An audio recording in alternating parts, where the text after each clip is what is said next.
There's also agendas back there. Thank you.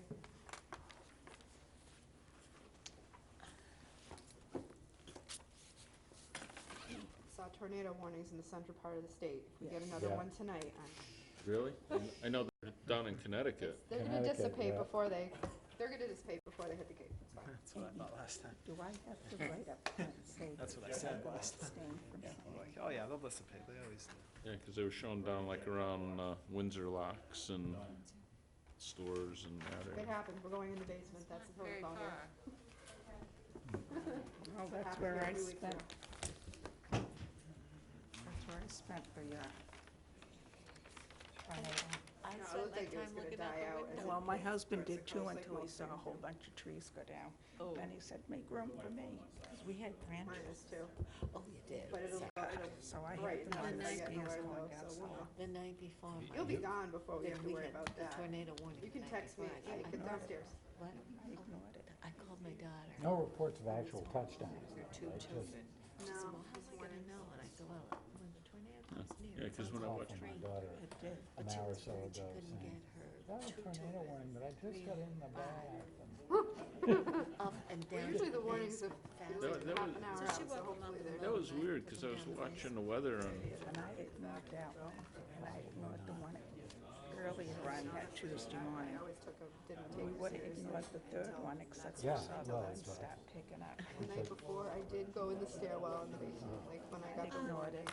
I wasn't going to, ignored but it, then I too. was like falling asleep, and I'm like, it happened. So I said, what happens if I'm asleep? And, It would have waken you up. well, I would think so. The noise would wake you up. We went to Mac's anyway and started eating lunch.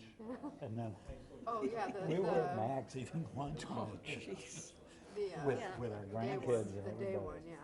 Yeah, I had two grandchildren. We Amy, sat in the stairwell If going we down ask cellar. for seeding mitigation, Sorry. if we ask for shellfish seeding mitigation, Yeah. do we have one formula or do we? Yeah, I mean, you can change it, but there is a standard, 30 bushels a year for 3 years. 30 bushels, Mixed, usually mixed class. 30 bushels, Depending. 3 years. But we could change it and make it 100 bushels. If that would be what it would take to approve it, but, Instead of 90. No, 100 bushels Every year? if you, yeah, if that's your decision. I mean, we try not to Would that deviate too be- much from the standard. Would that be a viable, would that increase the chances of a successful crop?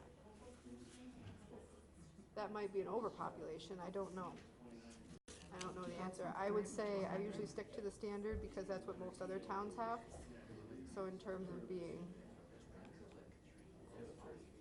standing up, it would, I don't know. But, I mean, if it comes to that, we can talk about amounts, if it comes to that. If that seems to be a sticking point or could tip people, we can talk about it. As I was saying, I think this is one of the hardest ones we've It's a had. difficult one. This meeting, in general, yes. No, that, yeah, It's going to be. I mean, that particular. So, Amy, Yes, sir. Not being there filmed are tonight. 2 site summary documents here. No, they're doing it remotely. I asked Amy already.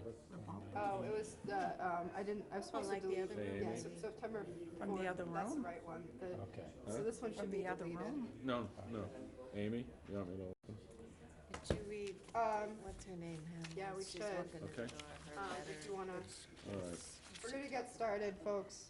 I forget, she wrote a Okay, I'd letter. like to call to order the meeting for the Harwich Conservation Commission for Wednesday, September 4th, 2019. Just to make an announcement, this meeting is being recorded, and just ask if everybody's signed in. If not, just please sign in. First, we have a notice of intent for the Town of Harwich Department of Highways and Maintenance. Oh, okay. I just, oh, Can I just say who you are and describe This the is the project, first please? Oh, sorry. You're welcome, no problem. I'm getting used to that. I know. No, I know. Evening. Good evening. I'm Chris Nickerson. I'm the road manager for the town of Harwich. We're requesting this annual permit To help us continue to maintain the public right-of-ways, roadside mowing, brush trimming, ditch cleaning, catch basin cleaning, catch basin replacement, as well as repaving and resurfacing of roads. This statement in here about culvert replacement, I believe, is an older statement related back to the day when we had a lot of discharge pipes in town, dumping water into the wetlands. They were often referred to as culverts. We have all but done away with those. We have all now percolating catch basins. All of the ones that I put in the last 5 years all go solid catch basin to leach basin, so we can trap any road oils prior to them percolating into the ground. And we're just looking to be able to keep doing our work. Thank you. Any comments for us tonight, Amy? Yeah, because this is kind of a blanket, road maintenance permit throughout town, there really wasn't plans to be given to you. I did speak with the director, Lincoln Hooper, as well as Mr. Nickerson prior to the hearing, and I just said, as you stated, replacing culverts maybe back in the day meant something a little bit different than it does today. So today, replacing a culvert wouldn't be a routine maintenance thing, because now what is called a culvert is different and needs to be sized differently based on flow and everything else. So I wouldn't include that term. I would nix the replacing culverts from this one. The rest, DPW's been very good about contacting me prior to doing road work. The majority of it is repaving, minor brush cutting on the sides, guardrail maintenance, so those, and cleaning ditches to keep our waterways open. So I would recommend approval if we took out replacing culverts. Thank you, Amy. Why don't we see if there's any comments around the table? Do you want to start, Mark? I would agree with the part about removing the culvert replacement. What's left in town for dirt roads, Chris? I believe there are 7 dirt roads that we maintain as public right-of-ways. And then there's another 6 or 7 parking lots, most of them being beach parking lots. Other than Bell's Neck, what, We have North Road. We have Gordon Road off of Lower County. There's Caleb down at Division Street end. There is Seth Whitefield Hawks Nest Road. There is still some of Round Cove Road. And I'm gonna tell you, those are the ones off the top of my head. I'm Yep. sure there's a couple more that I'm forgetting. yep, those were what I was thinking of pretty much. I mean, the only comment that I've got about this is, I think some consideration should be given on, any of the work that's done on those dirt roads as far as grading and so forth.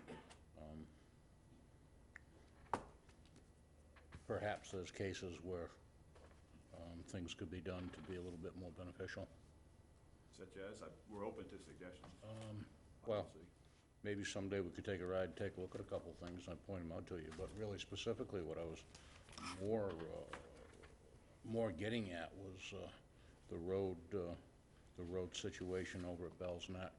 There's a lot of washout, a lot of silting, and I understand what's done there and why it's done with what you've got for equipment. I get all that. But I think there's some things there that need to be addressed going forward. Looking to discharge water prior to getting down to the bodies of water. Exactly. Okay, absolutely. Be more than willing to look into any future suggestions. Yeah, I think it's an issue that ought to get on somebody's table at some point. It's been quite a number of years since we've hired a road grader. Yep. And you're probably absolutely correct. It's time to look into that avenue again, to put some proper crowning or Yep, crowns and ditches go a long way, water bars, whatever it takes. Sure. getting the water off prior. Yep. So I mean, to kind of review that on a case-by-case basis, I think would be beneficial. Absolutely. That's all I got. Just a quick question. When you go to reseed an area or put soil down and reseed an area.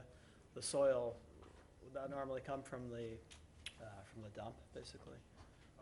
Actually, right now, we have the benefit of having leftover soil from the stripping of the front of the old high school. Okay, Part of the contract, part of the verbiage in the contract stated we got all the overburden for topsoil. yeah, So we've been using local contractors to screen that and reuse that on road shoulders. But beyond that, yes, we do use a lot of the compost material that we have. The stuff that's a lot older is in a lot, we'll call it a lot closer to actually being loam than it is compost. I've noticed, I'm not sure if it's from there or not, that some areas that get reseeded, you see knotweed come in. Just wondering if consideration is being given to that, whether that's being spread through that process at all. I have noticed we've had some pigweed and stuff, which is typical to compost. Composted loam, whether it come from a stump dump, a composting operation at the transfer station, or even us having a stockpile of what is typically referred to as farm loam. It becomes a catch-all for weed seeds. Yeah, Without having a licensed herbicide applicator on staff, it'd be pretty costly for us to go out and treat roadsides, having 120-something miles of road, double that. sure, yeah. Yeah, just in relation to wetland areas that are particularly sensitive Okay. to those invasives. Japanese knotweed is what I'm referring to, is that I'm not familiar with it myself, but it's, you see it popping up around the transfer station quite a bit. There's some big patches of it down there. But I see it occasionally on recently done road work, and it's something that we should be paying some attention to.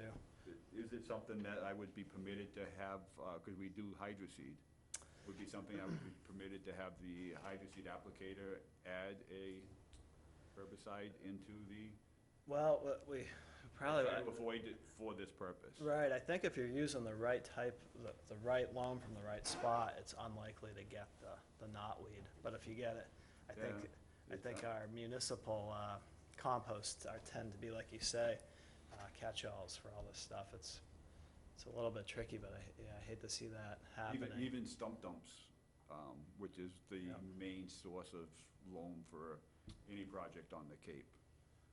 They seem to be a catch-all for all of the weed seeds. But, like I said, if there's something that we can do with the hydroseeder, I'd be more than happy to look into that. And Well, I don't know if I have all the answers. I've in my own work, I found that it's not an issue, getting loam from a number of different sources, but I do see it occasionally on the Fortunately, we roads. still have about 300 cubic yards or more of Right.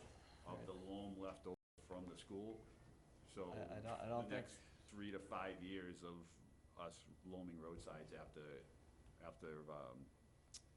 paving processes are pretty much covered. That's probably good stuff. I don't believe there are any infestations in the high school area that I know of. And then I suppose, just to be in compliance with the town regulations,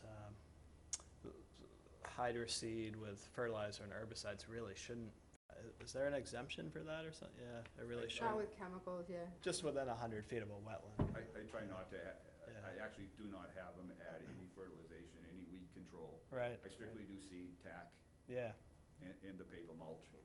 okay. All right, that's all. I would just encourage maybe because Chris and I, and your staff, we do site visits prior to a lot of road work, especially when you're dealing with wetland sensitive areas, but now since you bring that up, maybe that can be, if you're doing work within the 100 buffer to a wetland and you need to use some loam, maybe, if we know that ahead of time, 3+ years down the line, we can account for that to use something else in that section, just to Yes. keep them out of the buffers. Absolutely. No, I just had a quick question. At what point, because these are kind of like typical maintenance projects, at what point would you consider it necessary to contact Amy if you're doing something? I contact Amy All the anytime time. I'm anywhere near a wetland, sometimes to the point of her going, no, Chris, you don't need to call me Okay. again. Okay. Him and- I try to be overcautious, knowing that the public eye is on the Yeah. public departments. I always contact her ahead of time to make sure that if any special permits beyond our annual are needed. And Okay. I have her cell phone number to the point where sometimes she's On, probably tired. on speed dial, Speed right? dial. Okay, thanks, Chris. I have no questions. Nothing, None? no. John? No questions. Okay. Would someone like to make a motion? Any comments from the audience first? Seeing none, would someone like to propose a motion? I'll make a motion to approve the Town of Harwich Department of Highways and Maintenance request for notice of intent regarding maintenance activities. I'll second. Second that, and excluding specific work on culverts. Excluding replacing culverts. Right. Okay. All those in favor say aye. Aye. Motion carries. Thank you. Thank you very much.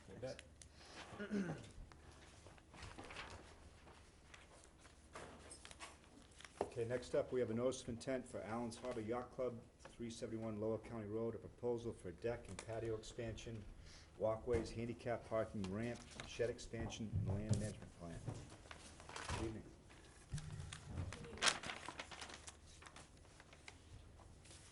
Katrine Higgins from Wilkinson Ecological Design. David Little, Ryder and Wilcox. And Phil Cheney, landscape designer. So we listened to your comments, and there have been changes made by Katrine and also changes made by Phil, so I really don't have anything to add at this point. Okay.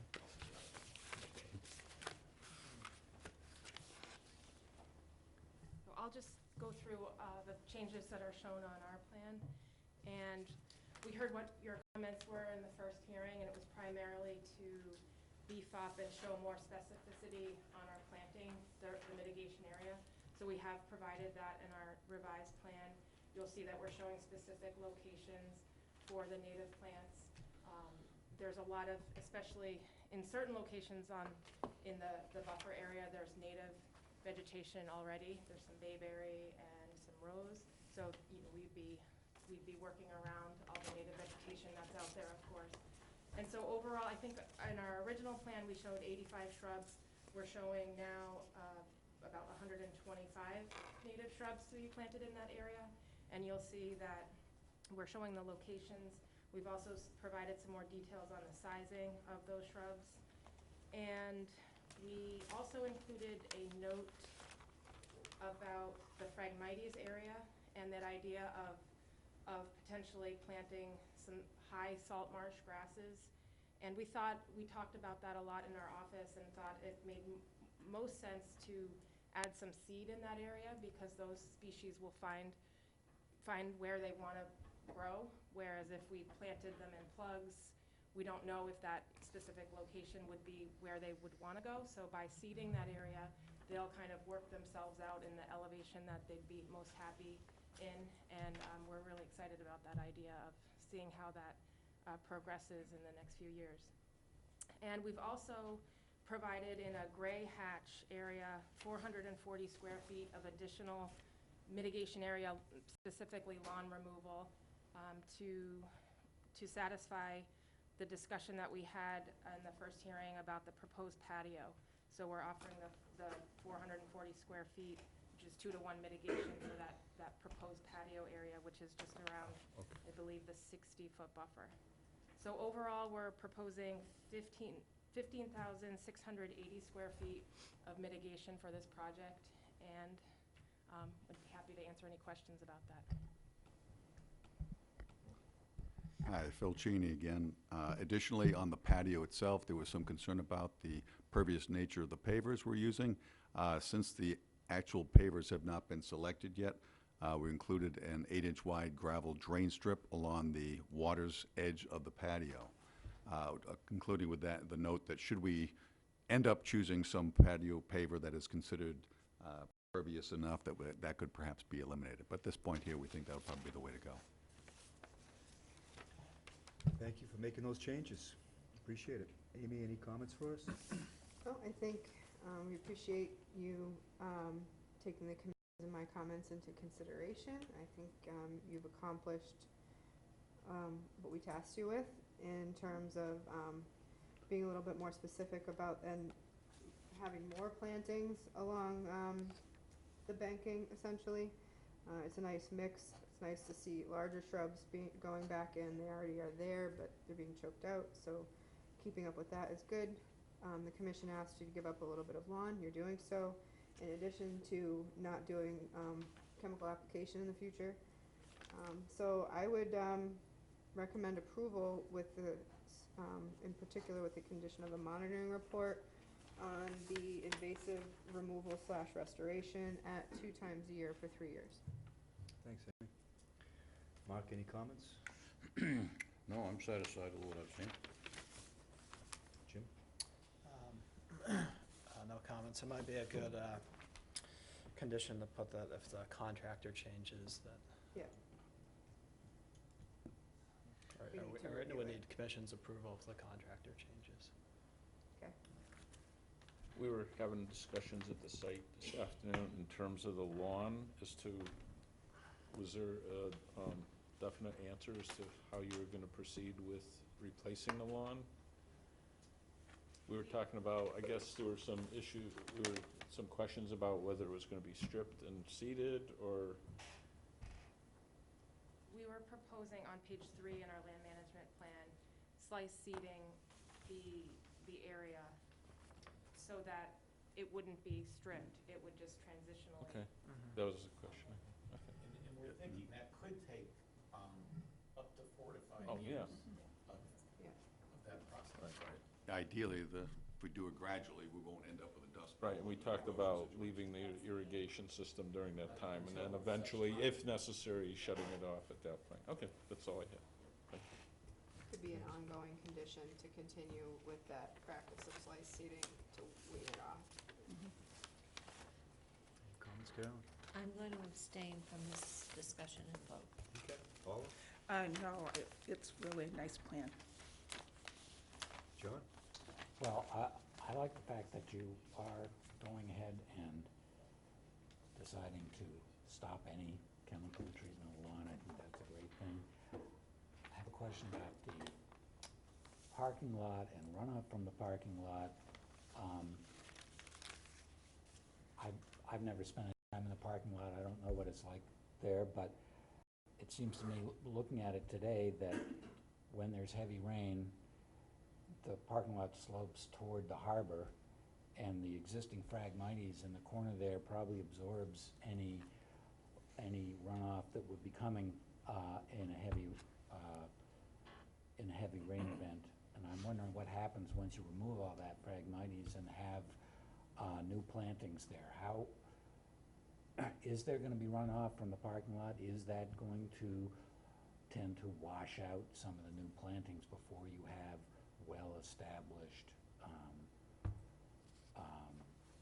buffer zone there of plants and grasses or whatever is going in there? Sure, that's a good question. So, once we do the removal work, we would immediately seed the area. And we're always monitoring our projects, so if there is some kind of, erosion issue, which we don't expect there would be, but we would make sure that we would put some kind of barrier there. But really the aim is to get the grasses, the native grasses growing as quickly as possible, because those actually end up doing more. They have really extensive root systems, and they allow the infiltration to occur. So it's the native grasses that are really the key to prevent erosion. That answers your Okay. question.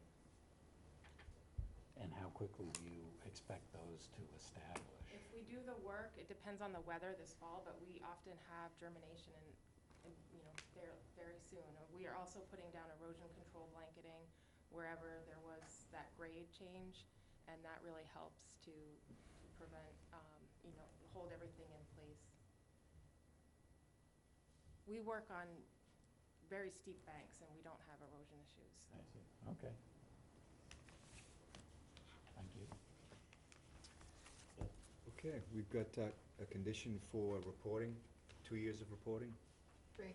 3 years? times a twice year a for year. 3 years. Twice a year, okay. And then at that time, we can discuss ongoing conditions we'll know by then how the lawn is faring, so.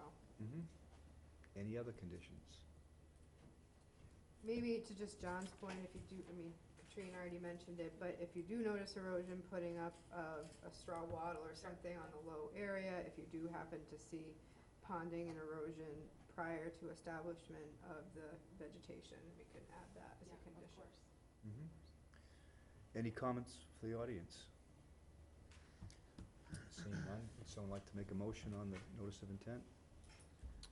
I'll make a motion to approve the notice of intent for Allen Harbor Yacht Club deck and patio expansion land management plan. Second. Seconded by Mark. All those in favor say aye. Aye. Motion carries. Thank you very much. One extension. Oh, yes, one abstention. Oh, one extension? Yep. Okay. Brad, while you're doing, some stuff for you to sign there, you Yep. can do it later or now, I whatever you want. signed it. Want to send that down, Damien? Discuss the Amy. I'm comfortable opening it. Yeah. Thank you. that I'm used to Those. opening it. No, listen, it's, Not for you, you already I'm signed due it, to Brad, miss one. this I is, haven't missed one in a while, so. the last Yeah, but one, no, and a then couple you where can you, sign it. you know, you. Yeah, I'm late, yeah. It's not a problem. It's getting easier. Well, okay, at some point we need a vice chair, right? I do have, so if anybody needs plans, as we're talking, I have big ones, I have the tablet, if anybody wants it. Okay. I'll take a copy of the large plans for the next Yeah. one. If you don't mind. This is- Okay, next up, we have a notice of intent Paula, you for have the large Novak plans? property, 30 Harbor Road, proposal for a pier ramp float with dredging. Yes, I do. Send this down to Brad. Anybody else want one? Anyone else need full plans? Work on it. Yes. Really? No, you can share them. I got Do you want one, I'll check? Okay. I don't know what shape it's in, there's one over there. That's fine.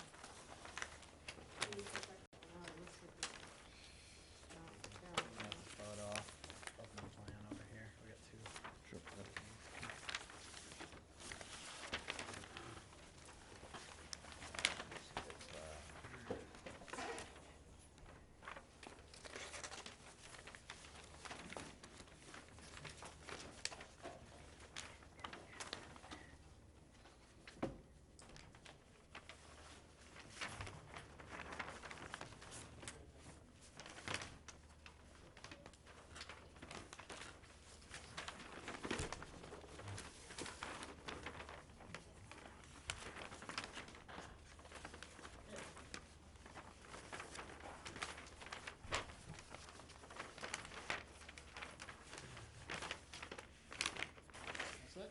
Yep, good evening. For the record, I'm Mark Burgess of Shorefront Consulting, representing the Novaks for this project. As you can see, I come in peace tonight, I come alone. And the reason for that is that when we left the last hearing, which was, what, way back in March? February or March? February. We were asked by the commission to come up with one alternative plan that eliminated the intertidal dredging. That seemed to be the big issue with one of the issues with the commission, and there were comments from Division Marine Fisheries as well. So we did that, and when we went to go before Waterways Commission, the harbor master suggested that we hold off until we can stake the site out and until the moorings were in, because it was February, and he wanted to see it with his own eyes. So we did that. We saw a number of continuances. Now, there's been a plethora of information submitted on the record, verbal testimony and everything up to this point, but it really boils down to these two plans. So what we did was we came up with a design 7. You have a letter from the harbor master, which I have a copy of, right? Or do they have it? They should be in their packets or Dropbox. Yep. Should be a letter from John. Yeah, it's there. Dated August 9th. You can read it if you haven't had a chance to. It's in there. It's here. Who's got it? Okay, to sum that letter in part, it just simply said that we met on site on July 30th, and John and Hines, your Director of Natural Resources, viewed the staking as it was depicted for design number 7, as we affectionately refer to it. Those stakes should still be out there. So how many of you went out there as part of your site visits today to look at those two? Okay, so those two stakes represent the seaward extent of design number 7, where the float is parallel to the shore. Now, we also submitted a letter outlining a comparison between the two designs. So the purpose of the meeting tonight is to inform you that, yeah, we went before the harbor master. He did not recommend us going forward with waterways. Having said that, we made the effort to do design number 7, and we'd like your input on it. And then we'll continue the hearing to the 18th, and that'll probably be our last hearing. In addition to that, so I have, on the top here is design 7. The bottom is design 6 as signed by Waterways. I don't know, did you ever get a formal letter from them? I didn't get a copy of it, but obviously they signed the plan, and you have a letter from the harbor master supporting it. Yeah, I have the harbor master, that's it. And you have a letter from Director of Natural Resources supporting it Yes, also. That some- letter's, Yeah, back in January. I didn't add that to this one, but yes, yeah, and that all supports design number 6. right. So the paid professionals of the town have reviewed design number 6. That's why we were in front of you with that design number 6, because it received support from everybody at the local level until we got here. So again, we tried to, the plan number 7 does eliminate intertidal dredging. It is more than 25 feet from the marsh, even though it doesn't have to be. It's a monopile design. That's different than design number 6, is more standard. Design number 6 could certainly be converted to a monopile if you decided that that was the way you wanted to go. The basic difference between the two plans is the dredging. So design number 6 is intertidal dredging, but the advantage there is the float is perpendicular to the shore, so the boat is alongside the float. Whereas design number 7, which eliminates intertidal dredging, the float's only 3 foot landward, 3 foot seaward, but it's turned parallel to shore, which puts the boat like 13 feet further out. That was the concern. So you have those two letters, and I assume everybody read, I'm not going to read this again, but the presentation for the revised alternate plan, or the alternate plan for you to look at, that goes through a lot of detail, summations between the two designs. In addition to that, in that packet, I overlaid the two designs on the 11 by 17, so you could see that a little more clearly. And I included an aerial summation of projects that were in Witchmere Harbor, which was this.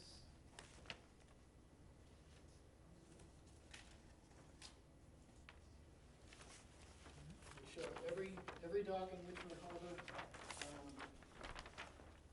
where there was dredging. So there was record of intertidal dredging in Witchmere Harbor. That's nothing new. Twice on one site, and I think across the way here. But we've already had that discussion. And then, lastly, new information I'd like to give you tonight that for you to use for between now and the 18th. Recently, we talked about shellfish densities. So I went back to some recent projects, and I looked at how many shellfish were found in how many plots were taken.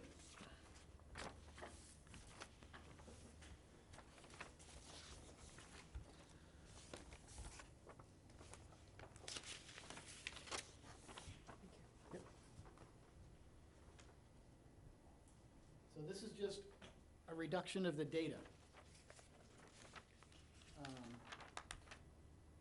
The most recently approved project, there were 2 different surveys performed by 2 different companies, and they both came up with the same ratio, and it was 1.5 shellfish per plot. That's the highest density we've ever seen anywhere, and that was the project that was approved last year.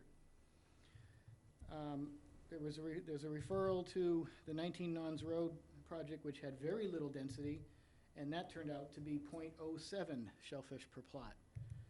So in my opinion, I would consider those two extremes. One with very little and one with, absolutely quite a bit, without question.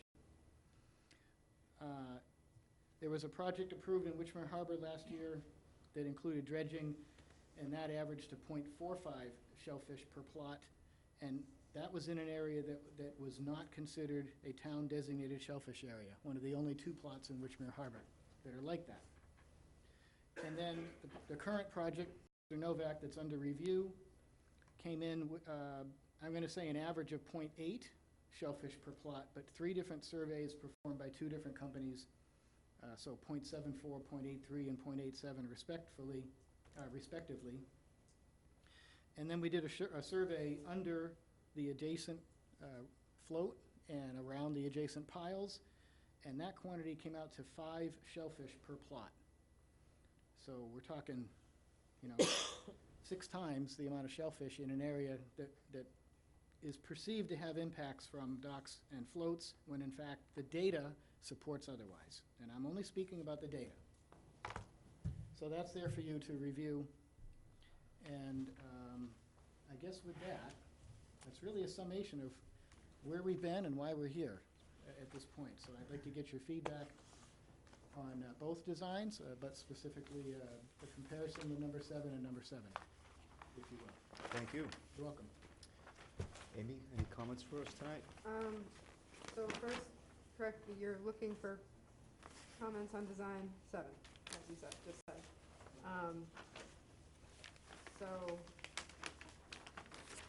And you are looking potentially for a continuation. So, Definitely. I think, okay. Are we up for? Unless you were going to approve one tonight, then I wouldn't need to continue. Well, I think my comments aren't really, so I'll preface this by saying my comments aren't specific to either, or encompass both of the designs, so I'll just preface it that way. Yep. So my comments mainly go by, I appreciate you putting this together. This project is similar to some, but very different than others in that you are requesting dredging. A lot of projects don't require dredging in order to get to the depth that we require at mean low water. This one does, regardless of scenario 6 or 7. Just a matter of where exactly that dredging is going to be in the, whether it's intertidal or subtidal. So my only, I'll kind of leave it at this for tonight, if we're thinking of continuing, is that in a lot of the other sites where a lot of shellfish were found, dredging wasn't proposed. And in this particular site, there's a fair number of shellfish found. I think we can all agree that there's a decent number here.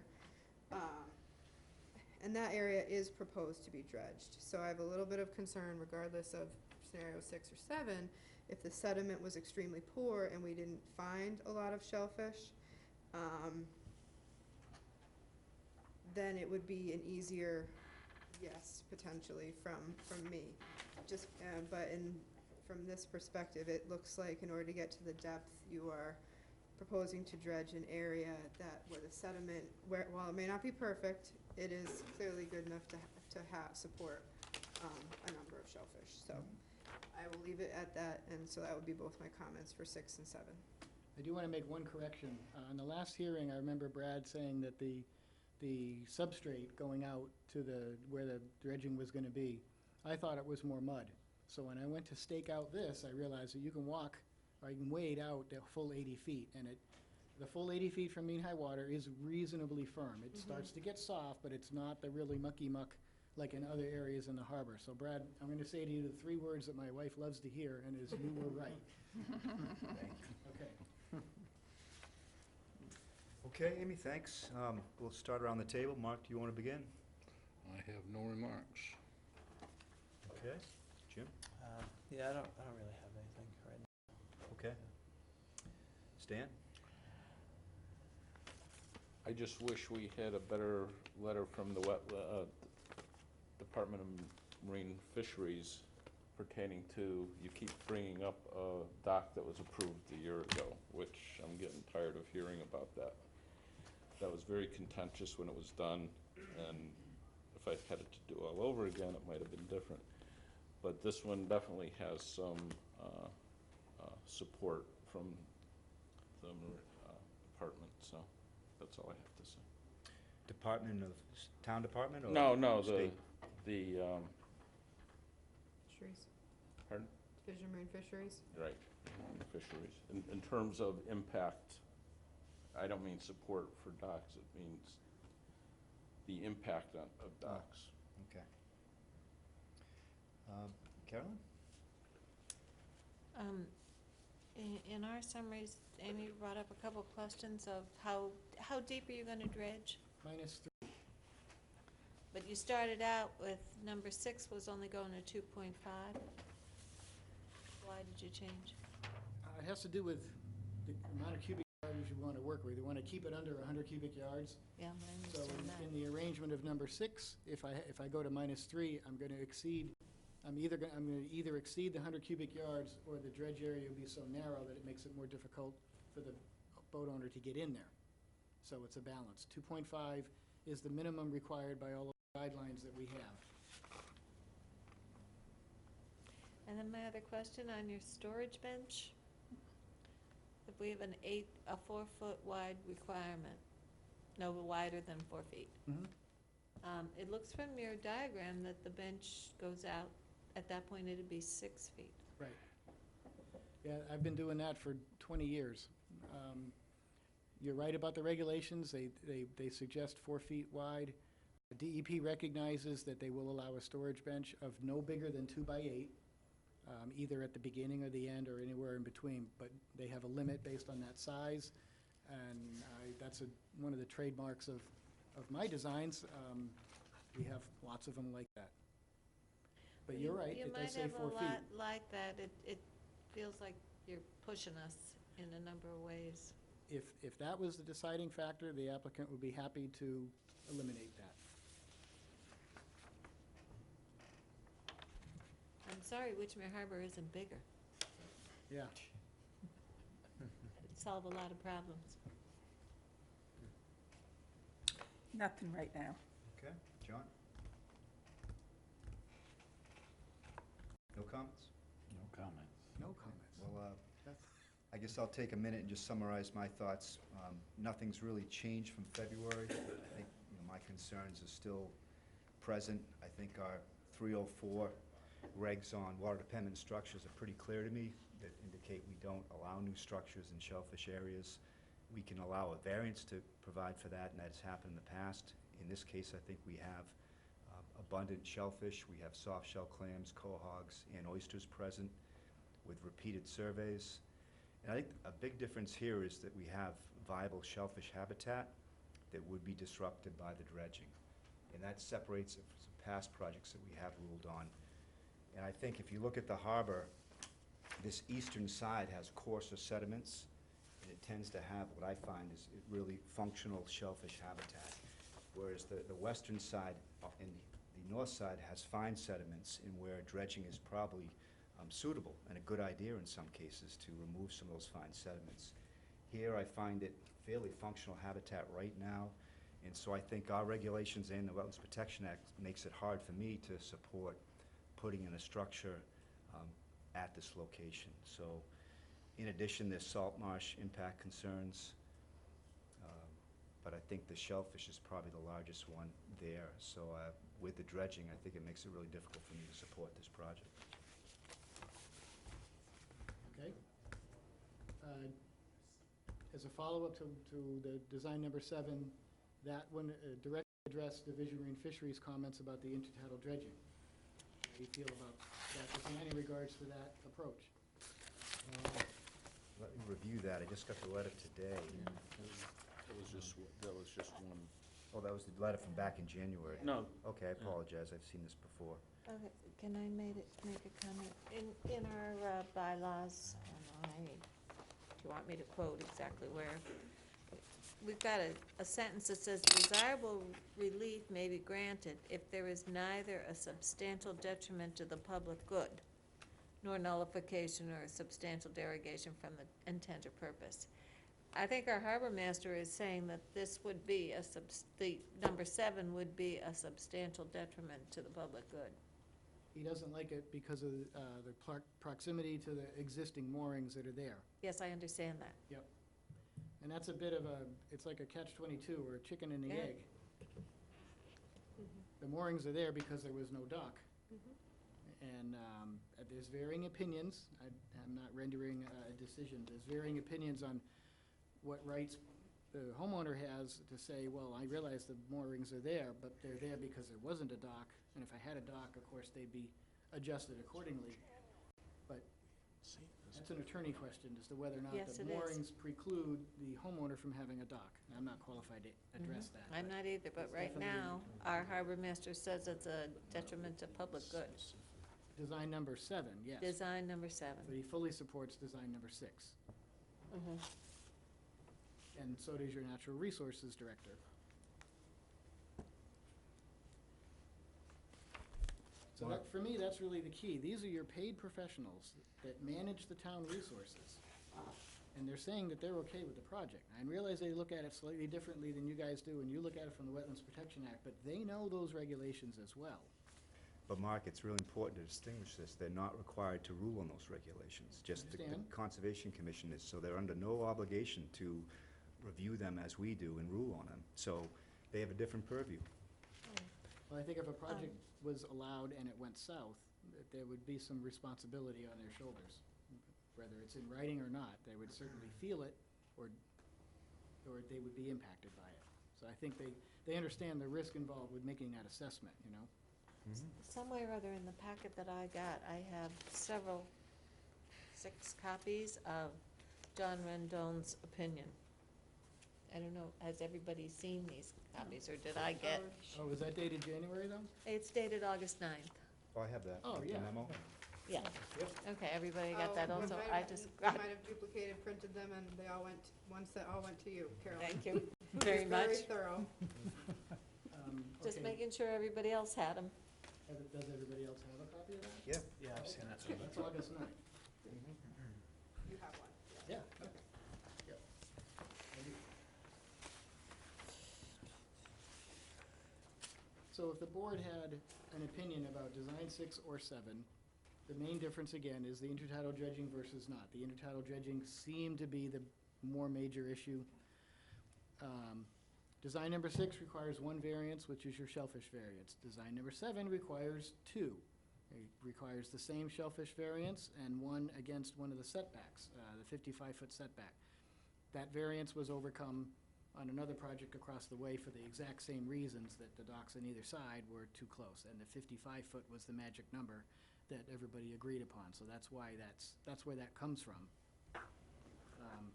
So what we're looking for really is an opinion of the board as to which plan they either like the most or which one they like the least.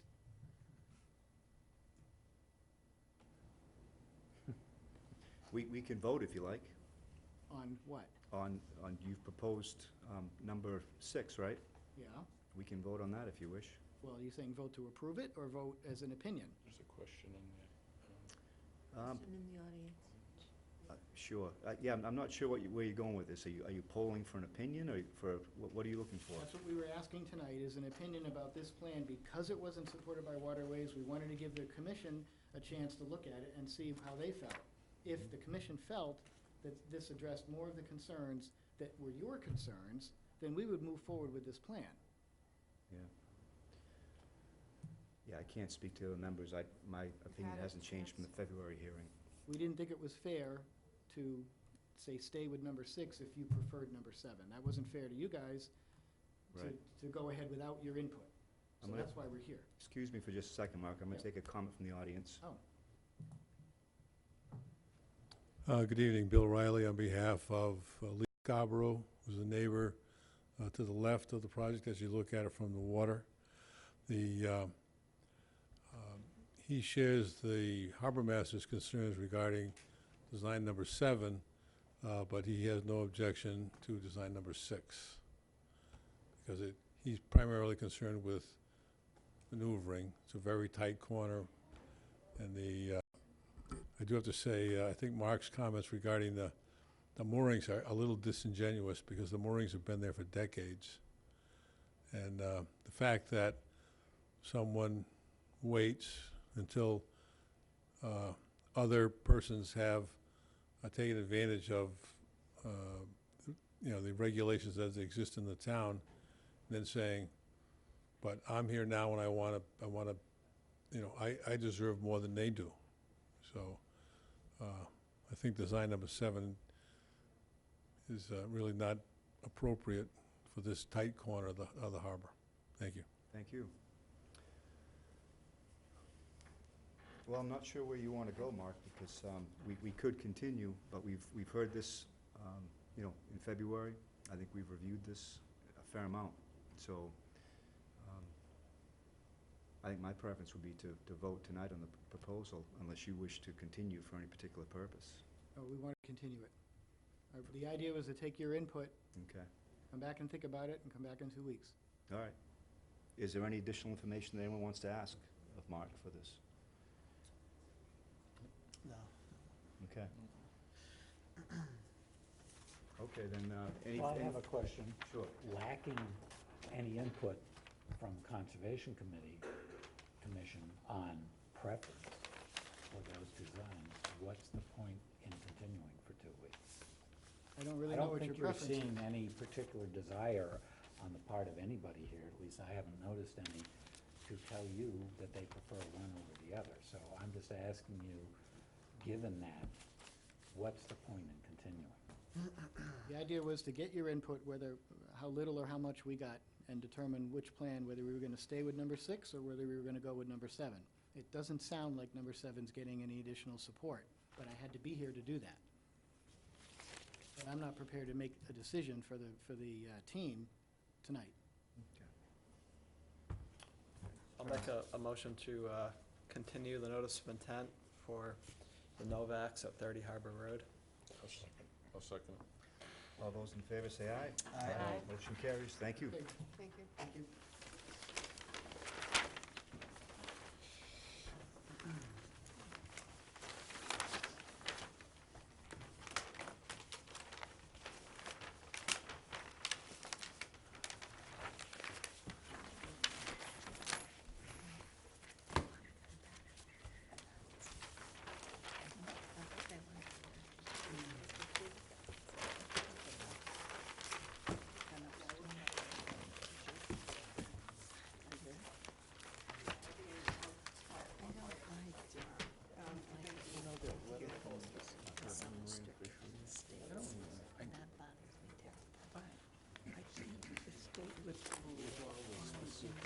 Yeah. Negative impacts, and that's from Oh, yes. When I first read it, I thought I hadn't seen it. Yes. I saw the date, and I Okay. don't remember. Not because, no, because what I, Talk to you tomorrow. Tomorrow, if not tomorrow, then definitely Friday. We'll see how I wrap up tonight. you have Okay. something Good night. thrown from the, So they never, like, from our conditions, they don't spell out concerns. They do not make recommendations. So that's a good thing. yeah. And I don't want to look like this Dennis. Okay, next, we have a notice of intent for the Sharon property, 168 John Joseph Road, proposal for site work, docket mitigation plantings.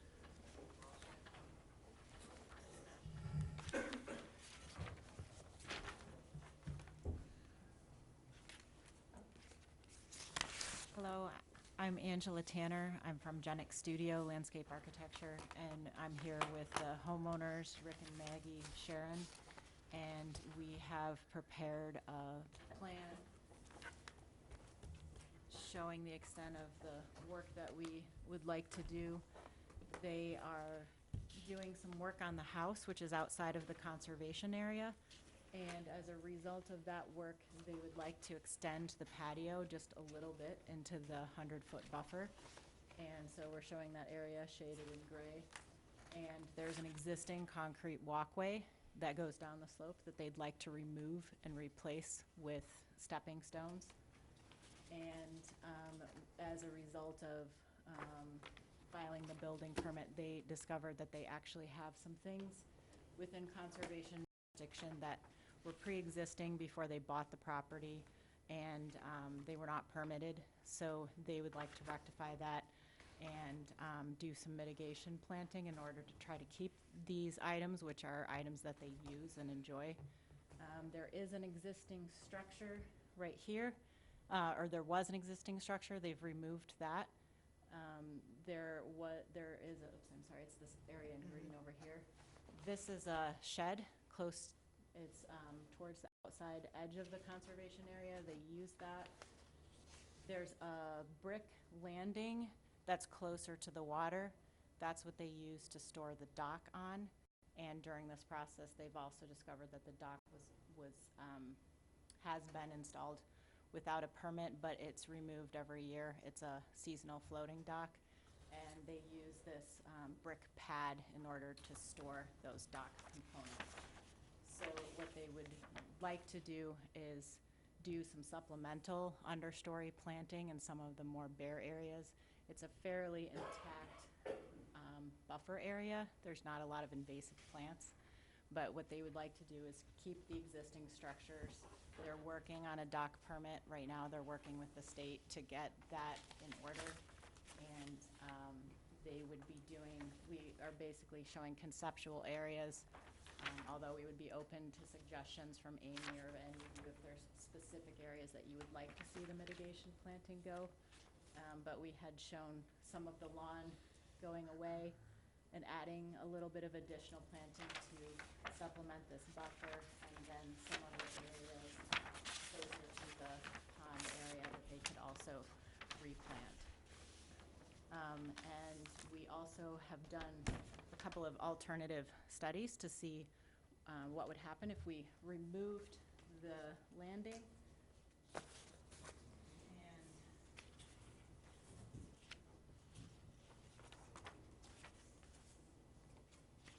So in option 2, we would remove that area and replant that, and then create an area a little bit closer to the existing dock area to try to condense the activity a little bit more. And at Amy's recommendation, this new area would probably just be at grade level. It would be a gravel area, and it would have some kind of wood, untreated wood frame around it in order to protect the ground from damage when they're using that to put the dock components, as well as they also use it for some of the smaller boat vessels that they have. And in this scheme, we kept all of the construction activity associated with the house addition the same. It's a fairly minimal impact. It's actually probably a net benefit because we're removing the solid concrete walkway. And in the third option, we are removing the brick structure altogether, and there is nowhere to store the dock, and that is not an ideal situation. The homeowners bought the property assuming that they could use this for recreational use, and because the buffer zone is so heavily vegetated and it's on a slope, there's not another ideal location for them to store those components. So that, do you guys have anything to add to that? No, except we're sorry, we didn't realize that we just like didn't know what we were getting into. We were like trying not to be tricky here with docs and stuff. We did not realize what was going on, and we're trying to fix it. Thank you. Comments, Amy? Yep, couple of things. So we don't have a, I spoke with Maggie, about this with Maggie, and I think Angela was copied. We do require a engineered site plan when it deals with the dock, and that is a little different from what the state requires. They require, seasonal docks don't necessarily have to have an engineered stamp plan. We do require it. We've been consistent in applying that, so I would recommend that, and I'd recommend maybe not taking the dock temporarily off the table and maybe having you come back and amend at a later date when you have that plan. It really is, that's what it should have been done, not by you, but by your predecessor in the first place. That way, 10, 20, 30 years down the road, we have an engineered site plan that we can go by to determine that things were done correctly and not and if it didn't, I mean, if things aren't, then we have an engineered plan. So I would recommend for the time being kind of tabling the dock aspect of things, but we can certainly talk about the storage, potentially the storage area, or the commission can take that off the table for the time being as well and talk about the storage area for the dock at the time of the dock part of this hearing. I think the rest of your application is very easy to recommend approval for. You're taking a very steep concrete pathway, which everything just runs down it. You're taking that and doing intermittent stepping stones. You're doing some additional planting. I think your minor patio additional area is very minor, and it's right at the 100-foot buffer. I think the shed, that's about 80 feet away, we would have approved even administratively, potentially. Thank you for taking the other thing out. We did speak about if they have a dock, where that dock storage area should be. I mentioned it should be, if we talked about being outside the 50-foot area. Given the topography, you said it might be difficult to do so. So I said the next best thing to potentially discuss with the commission to see if the commission would be amenable to it is putting an area to rest the dock on a fairly flat area close to your access path, but away from the wetland edge. And there's an area that's currently fairly just pine needles, essentially. Yep. So, and with that, I'll pass it on. Thank you, Amy. Mark, do you want to start with comments? Other than I pretty much agree with whatever Amy just said, so that's all. Well, I like the idea of consolidating the activity and restoring Yeah. that area. I think that's a good option. I'm just trying to remember where we were talking about possibly storing the dock. How far is that from the? Looks like it's about It's at the close edge, probably about 30 feet away. see it here. Yeah, okay. No, because I mean, we were at the site, I just couldn't remember from the distance. Okay. Yeah, one of, option 2 shows it, and it's about 30 feet away from the wetland edge. That's all I have. Okay, Carol? I have no questions. Paula? No. No? John? Yeah, I think I agree also with what Amy said, and I think option 2 makes sense to me, so.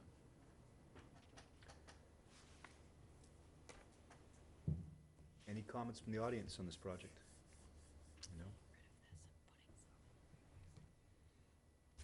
So, I would say, I think the rest of this project is approvable at this time, but if you were to make a motion, you may just want to say, eliminate the dock at this time until we get an engineered site plan.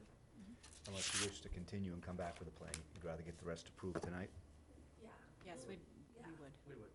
Like, in terms of just the actual, like, physical, like, pieces of the dock for the winter, can we move them over somewhere while we take out the patio?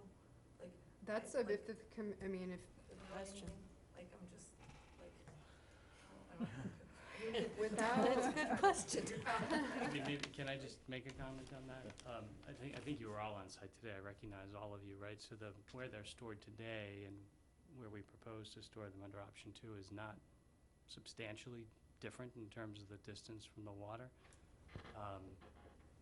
So I mean, if the patio could remain where it is, because it's been there for 20 years and, the landscape has grown up around it and, both we and our neighbors use it to store our docks in the wintertime, that would be preferable from my perspective, just to eliminate digging up another area and kind of creating the same thing, not much farther from the water. But if you prefer that we do that, we'll certainly do that. I guess we just want to understand, how quickly do we have to do that? And I would recommend, it's not hurting anything right now. I would recommend letting them keep it for this winter, but maybe putting a timeline on when you have to provide the engineered site plan, because technically the dock's not licensed right now. So giving you 6 months or so to have an engineering company, revise the site plan to show the dock, and at that time, we can discuss the new area, but letting the brick area be the same. But giving them some time to generate that engineered plan. Which is kind of what you were suggesting as a possibility before, so leave the storage area and the dock as kind of. Right, To leave it as a. continue, not include. Yeah, it but in put the- I'm sure you'll do it, but we like to put a timeline, give people a deadline, if you will. That makes sense. So I would say, 6 months out. Okay. And that would set you up for, if you, 6 months out, sooner rather than later would be good, but that would set you up for your dock being licensed for hopefully next year. Does that impact the ability to get the building permit for the actual project? Like, is that pushing that out 6 months? No. Okay. Okay. Just to be clear, so we're talking about approving option 2?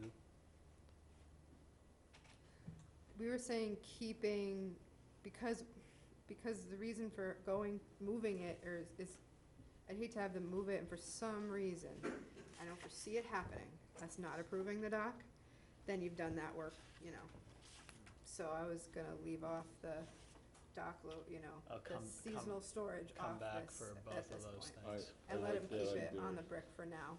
Okay. That's what I like, that Yeah. idea, to include those two items together. And to clarify that patio is an unpermitted patio? It is, it's been there a long been time, there a long but time, yes, huh? it's not permitted. Okay, but what confuses me about that is that the initial plan, option 1, I guess it is, shows some plantings and other things where option 2 shows having the new location. So what are we approving? Maybe stuff outside the 50-foot buffer? Oh, okay. Would that make it easier? Stuff. Yeah, well, make it more clear what it is Yeah, we're so that would be signing your on to. walkway, your patio, the shed, all of that, everything 50-foot away plus would be approved tonight.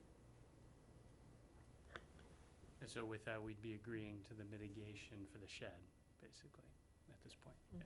And will the building department be okay with that, knowing that those other things are still undetermined, as long as Yep, because you're okay with it?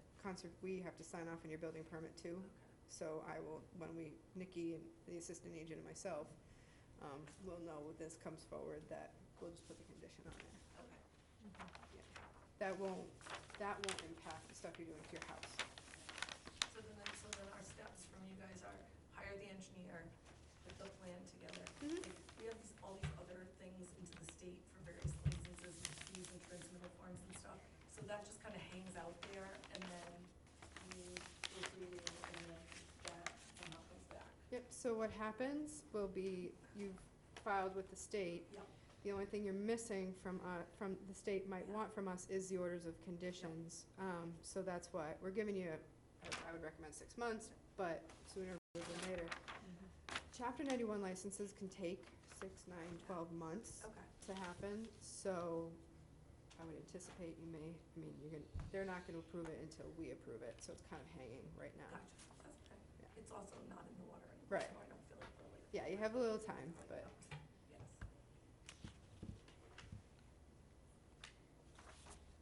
Carolyn, do you have a comment? As I was looking at the existing plan versus the proposed, your existing concrete walkway comes very close to the 50-foot marker. Yeah. Is that where your proposed steps coming down will end also? Because we try to request, besides the 50-foot totally protected, Right. another 10-foot buffer, but it might not be applicable in this situation since we're, We're pulling Is it it- back a little bit. okay. We're not going quite as far as the original walkway. And I understand it I think has you're to be reducing the within- hardscape. What? You're reducing the hardscape. Yeah, the so- mitigation Yes. is really more for the shed and the patio. Yeah, and I understand you have to keep it within the slope of the land to make it usable. but the shorter that could be, the better. I guess one question I have looking to this other part with the dock and the storage area in terms of whoever puts this plan together, or do you think there's some way to keep it further out? I saw the lot, I mean, I know the slope, but I don't know, and I'm not asking for an answer, I'm just wondering if there is a way to Keep what farther out? keep the storage. Oh, sorry. I thought you I'm said the sorry, steps, yeah. I'm sorry, Jane. I mean, I think we can, there's like sort of this like clearing, like I think I know the area you're talking about, there's sort of this clearing. So we Right. definitely push it out a little bit, but then we're like bumping into like knocking down like alive things, where right now we just have like sort of, No, because I Tiny understand your land. comment, you said, well, Yeah. it's about the same yeah. distance We're from, just moving it from here to here, right, right? so, I think it's a little further back. It's further back because the And the it condenses brick thing the is kind of like I mean, there's like. but I guess all I'm saying is if there's some way to do better than that in terms of coming up with a plan, Yeah. that's all. Gives you time to think. I'm not looking for an answer today, I'm just saying Yeah, if they can we'll look at the- somehow get it further out. We'll look at the land, I think when you, yeah, you notice, I mean, it Mhm. picks up. Oh, I know, slope I very know. quickly. Yeah, Yeah. unfortunately. I'm looking more closely at this plan. There's there's a top of bank setback and an edge of pond setback. So the one we're focusing on is the edge of pond, right? Or is it the, Where's your top of slope? this is 50-foot edge of pond, and this is 50-foot top of bank. And over here in the area where the red is top of bank. I can't see the top of bank there. I see See, 50-foot top of It bank. says yeah, I'm just, well, I don't know where the top of bank is, but I'm Yeah. focusing on the I 50-foot wouldn't, I mean, it's lines. not a survey, so. Well, but what's relevant for us? It's the edge of It pond, would- is it not? Well, in most cases, edge of pond is top of bank. In this one, I think you have a bordering vegetated wetland, even more of a necessity to get a survey. So we don't actually know what what the relevant setbacks are here. Is that correct? So this top of bank isn't relevant. It should be top of slope. That's not the resource area that's labeled top of bank here. Cause that's not the mean annual flood level of the pond, so this is not correct. This top of bank here. Are you looking at So, so then the edge of pond thing is what's relevant, Yeah, this is or not more correct. nearly relevant anyway. It really isn't, it should be sloped, that way it's not confused with a regulatory top of bank definition. Yeah, the existing conditions plot plan, Okay. which we, I think, submitted with this, is a little bit more clear. Okay, Which, let me find it. Oh, it's this one? Yeah, I'm not sure it's why it was different from the proposed Yeah. plan, but it's a little bit. So what you have, yeah, so this makes Oh, that's sense. the So top of mitigation bank plan. and edge of wetland, which are BBW, is essentially the same.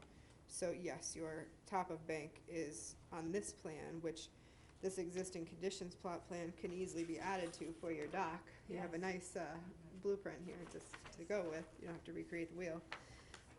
It would be top of bank on this plan where your buffer zones Yeah, I'm not should sure be. why it was different. Why it from was the weird. proposed plan Okay. we got, but Okay. we can certainly, Yeah, if if you you need an could- updated version, we can do that. It's probably not a bad idea, just to keep things non-confusing, is to have, if you would, I think that would be a good thing for us to have. I don't think it's a reason necessarily to continue you or anything tonight, but I think we should have it for the file the next week or two. Good job. Okay. Good catch. Any further comments? Would someone like to make a motion on this proposal?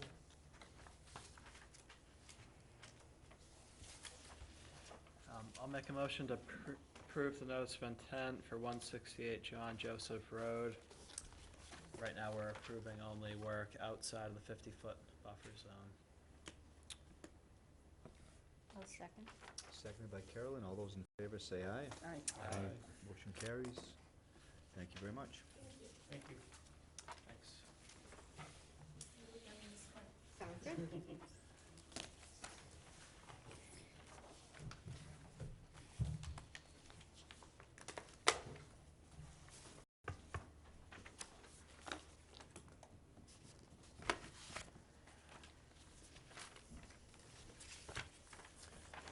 Okay, next we have up a notice of intent for the Speakman property, 4 Shady Drive, proposal for new dwelling and appurtenances.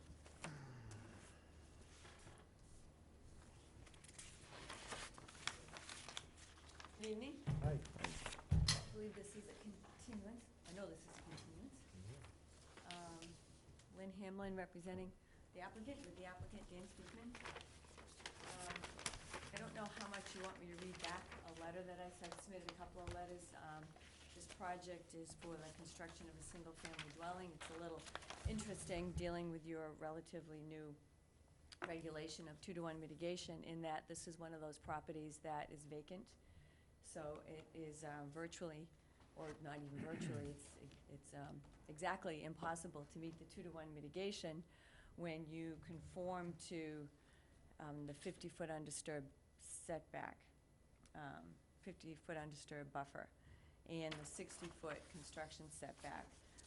I will briefly highlight, if you want me to go into it a little more, I can, but I don't want to take up your time if I don't have to dwell on something that we may be in agreement about.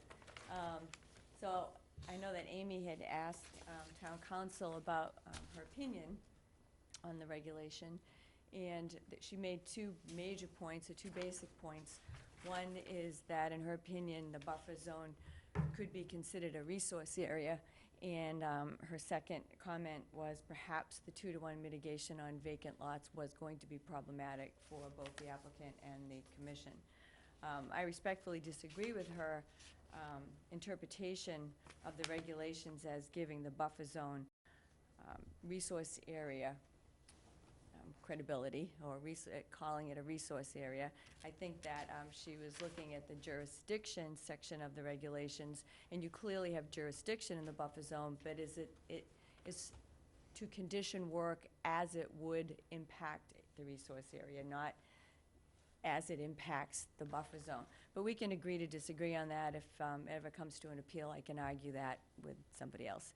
I think the important part for this discussion is the 2-to-1 mitigation.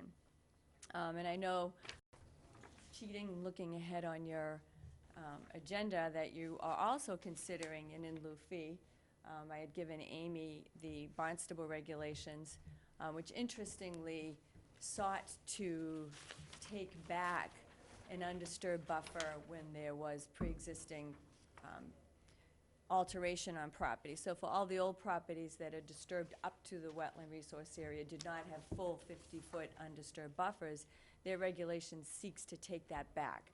So they established ratios to restore the 50-foot buffer. But once you restored your 50-foot buffer, they were happy to then revert back to the other standards in their regulations.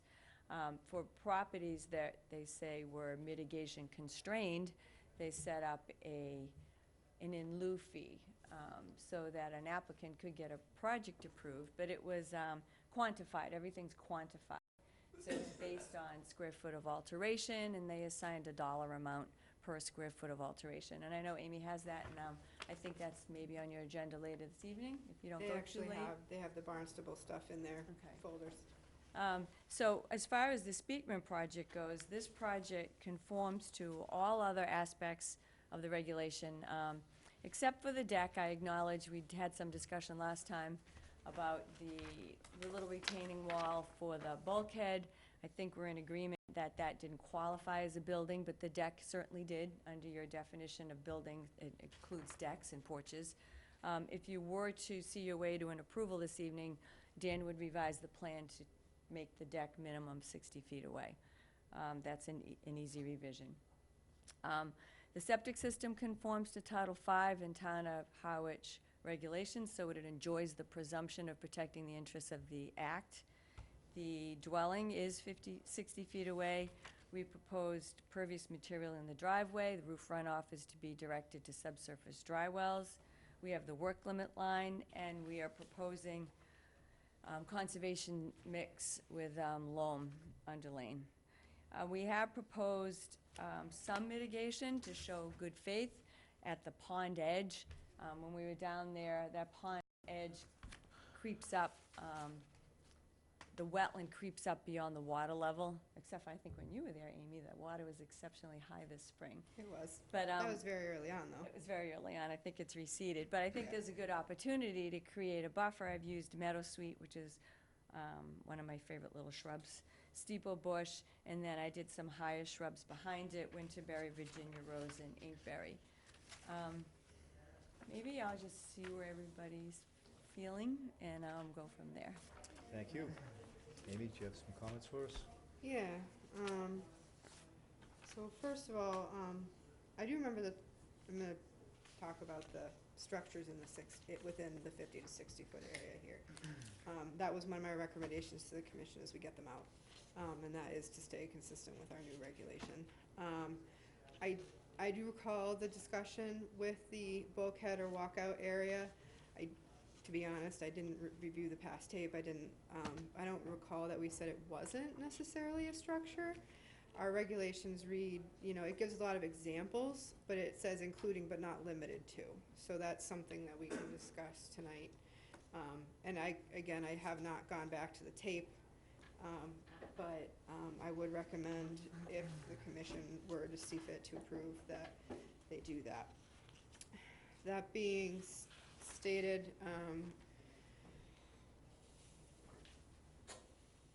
I do think, we noticed on site today there was substantial tree damage to the property as a result of the tornado. A lot of the property was really disrupted in removing those trees. I do know that it was very, I don't know if it could have been the owner, it could have been you, it could have been anybody who fixed it, who removed the trees. It was okay under the state and us to remove those. It was fairly disturbed, though. I just was wondering if it needed to be quite as disturbed with heavy machinery as it was. I haven't been back to the site, and Dan doesn't own it. It could, and again, I know that you're the buyer, so it may have been the owner who did it. And again, they were allowed to do it. It was after the tornado. There was substantial tree damage there. So machinery, very clearly heavy machinery was brought in there.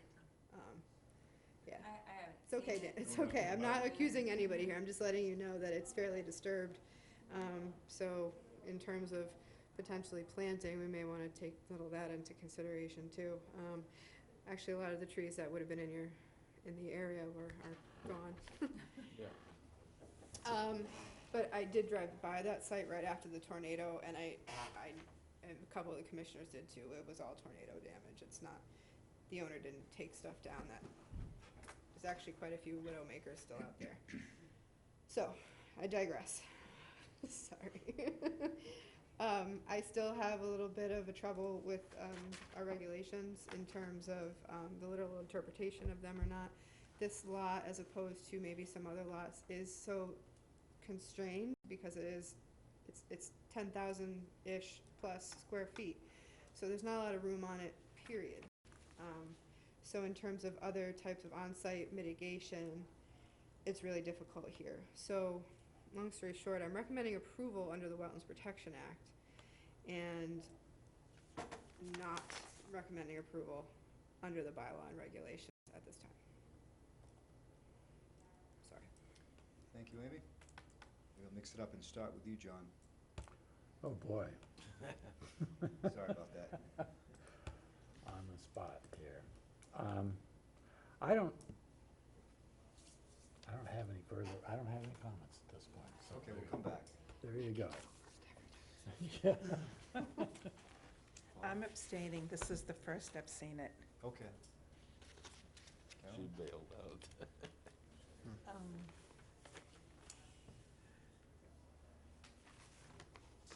I think that's, Amy, when was Yes, I'm this, listening. I'm sorry. when was this presented before? Let me get my notes. I had it. It was I don't remember seeing Yep. it either. June 19th. For Shady was on June 19th. You were present. Oh, dear. You might. I think you probably need to go back and take a look at the property before you might understand what we were talking about. That it is almost a clear-cut lot now. I mean, it's irrelevant. to Yeah, the I don't know if project. it's really relevant. Well- It's irrelevant, and it was tornado damage, he's still interested in buying it. He's still interested in buying it. Well, I think it might be relevant in regard to our mitigation required. Is that, so, is that, what I'm questioning is that area now considered a disturbed area because of the tornado damage, or?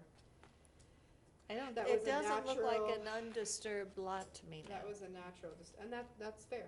It does not look like an undisturbed lot. It's got no undergrowth at all.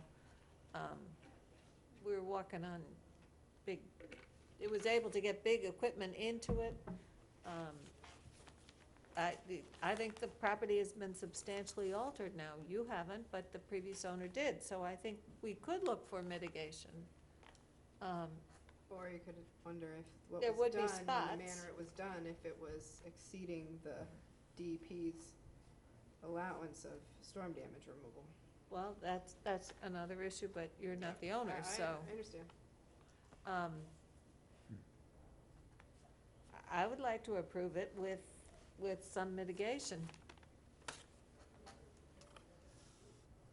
In addition to what they have proposed? Do you think, are you comfortable with what they have proposed? I'm recommending something different under the bylaw. They are showing, I think I do think what you're showing along the pond edge will enhance it from a habitat perspective. My hang-up is the language.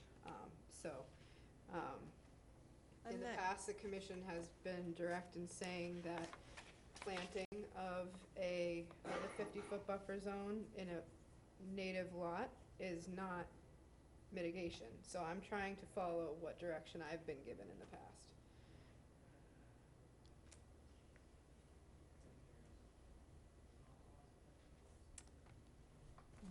Want to come back? Yep. Okay. Stan?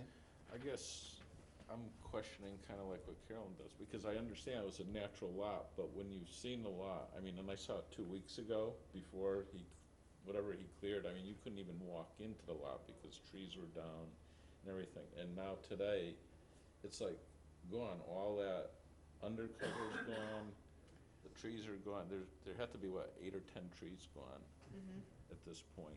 Plus, there's a few more that have to come down. There's, so I guess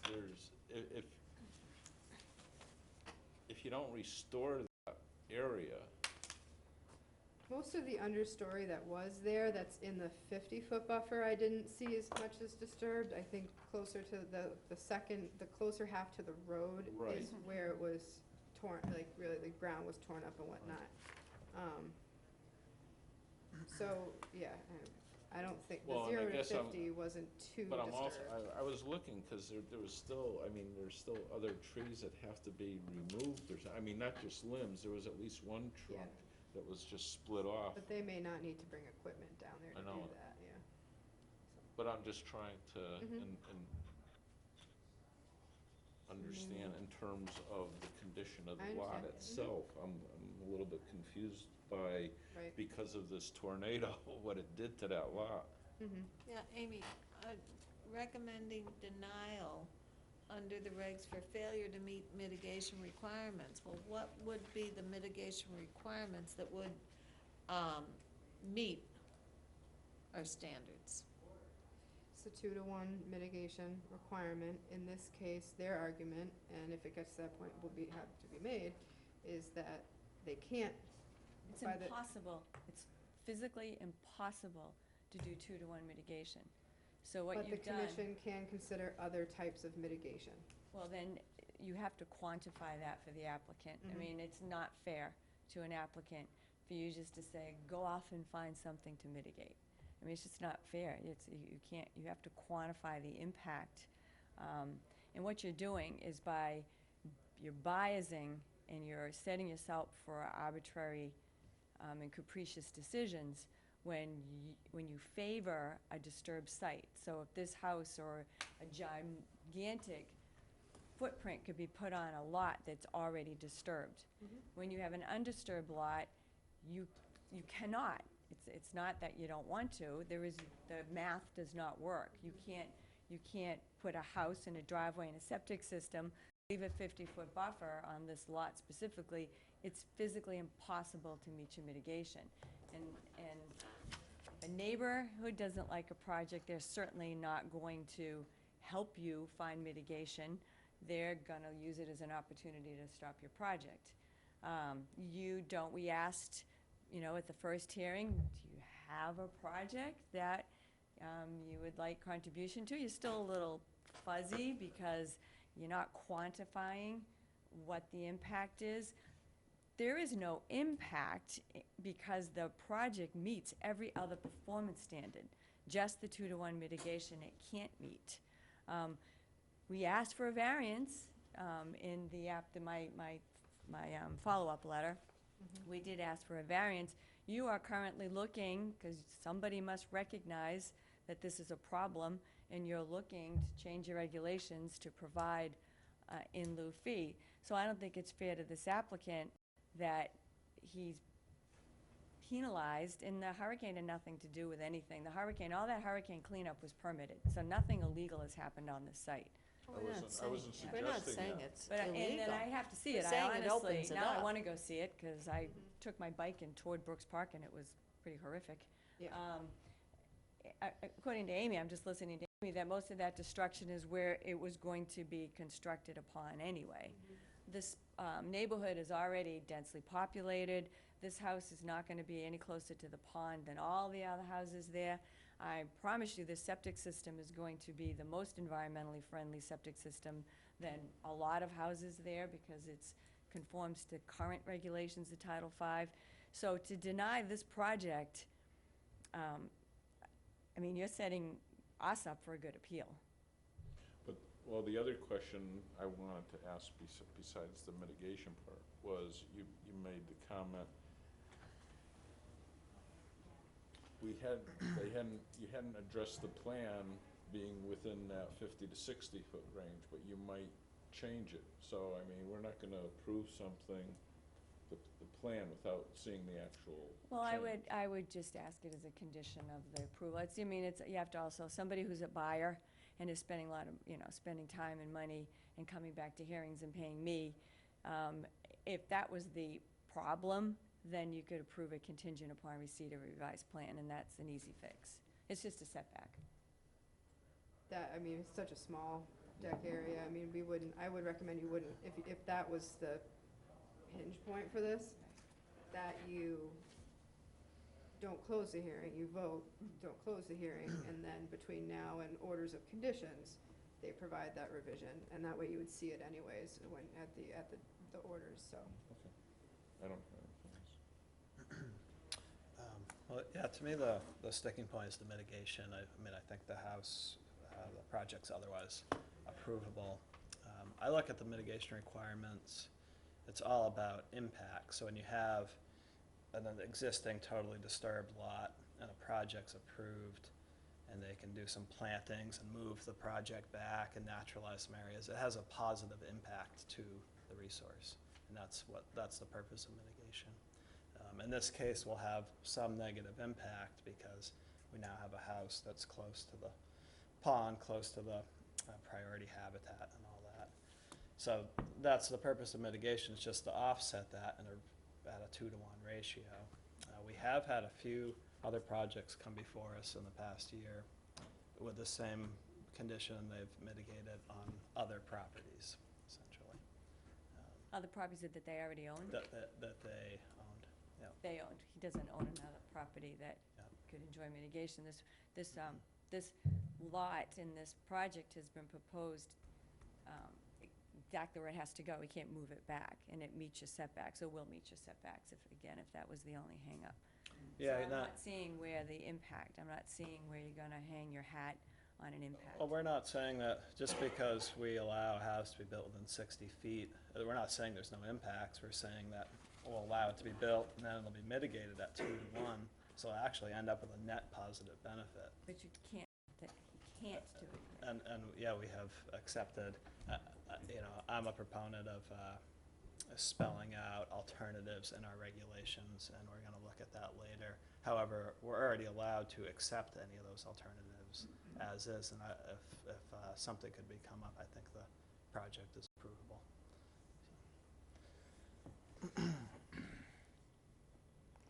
As I look at it, I think you've done a pretty good job with what you've got to work with.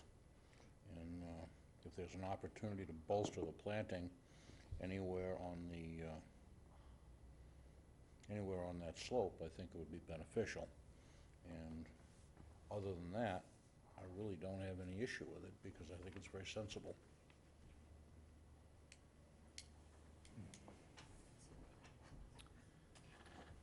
So, I just have a question for clarification. Sure. If you don't mind.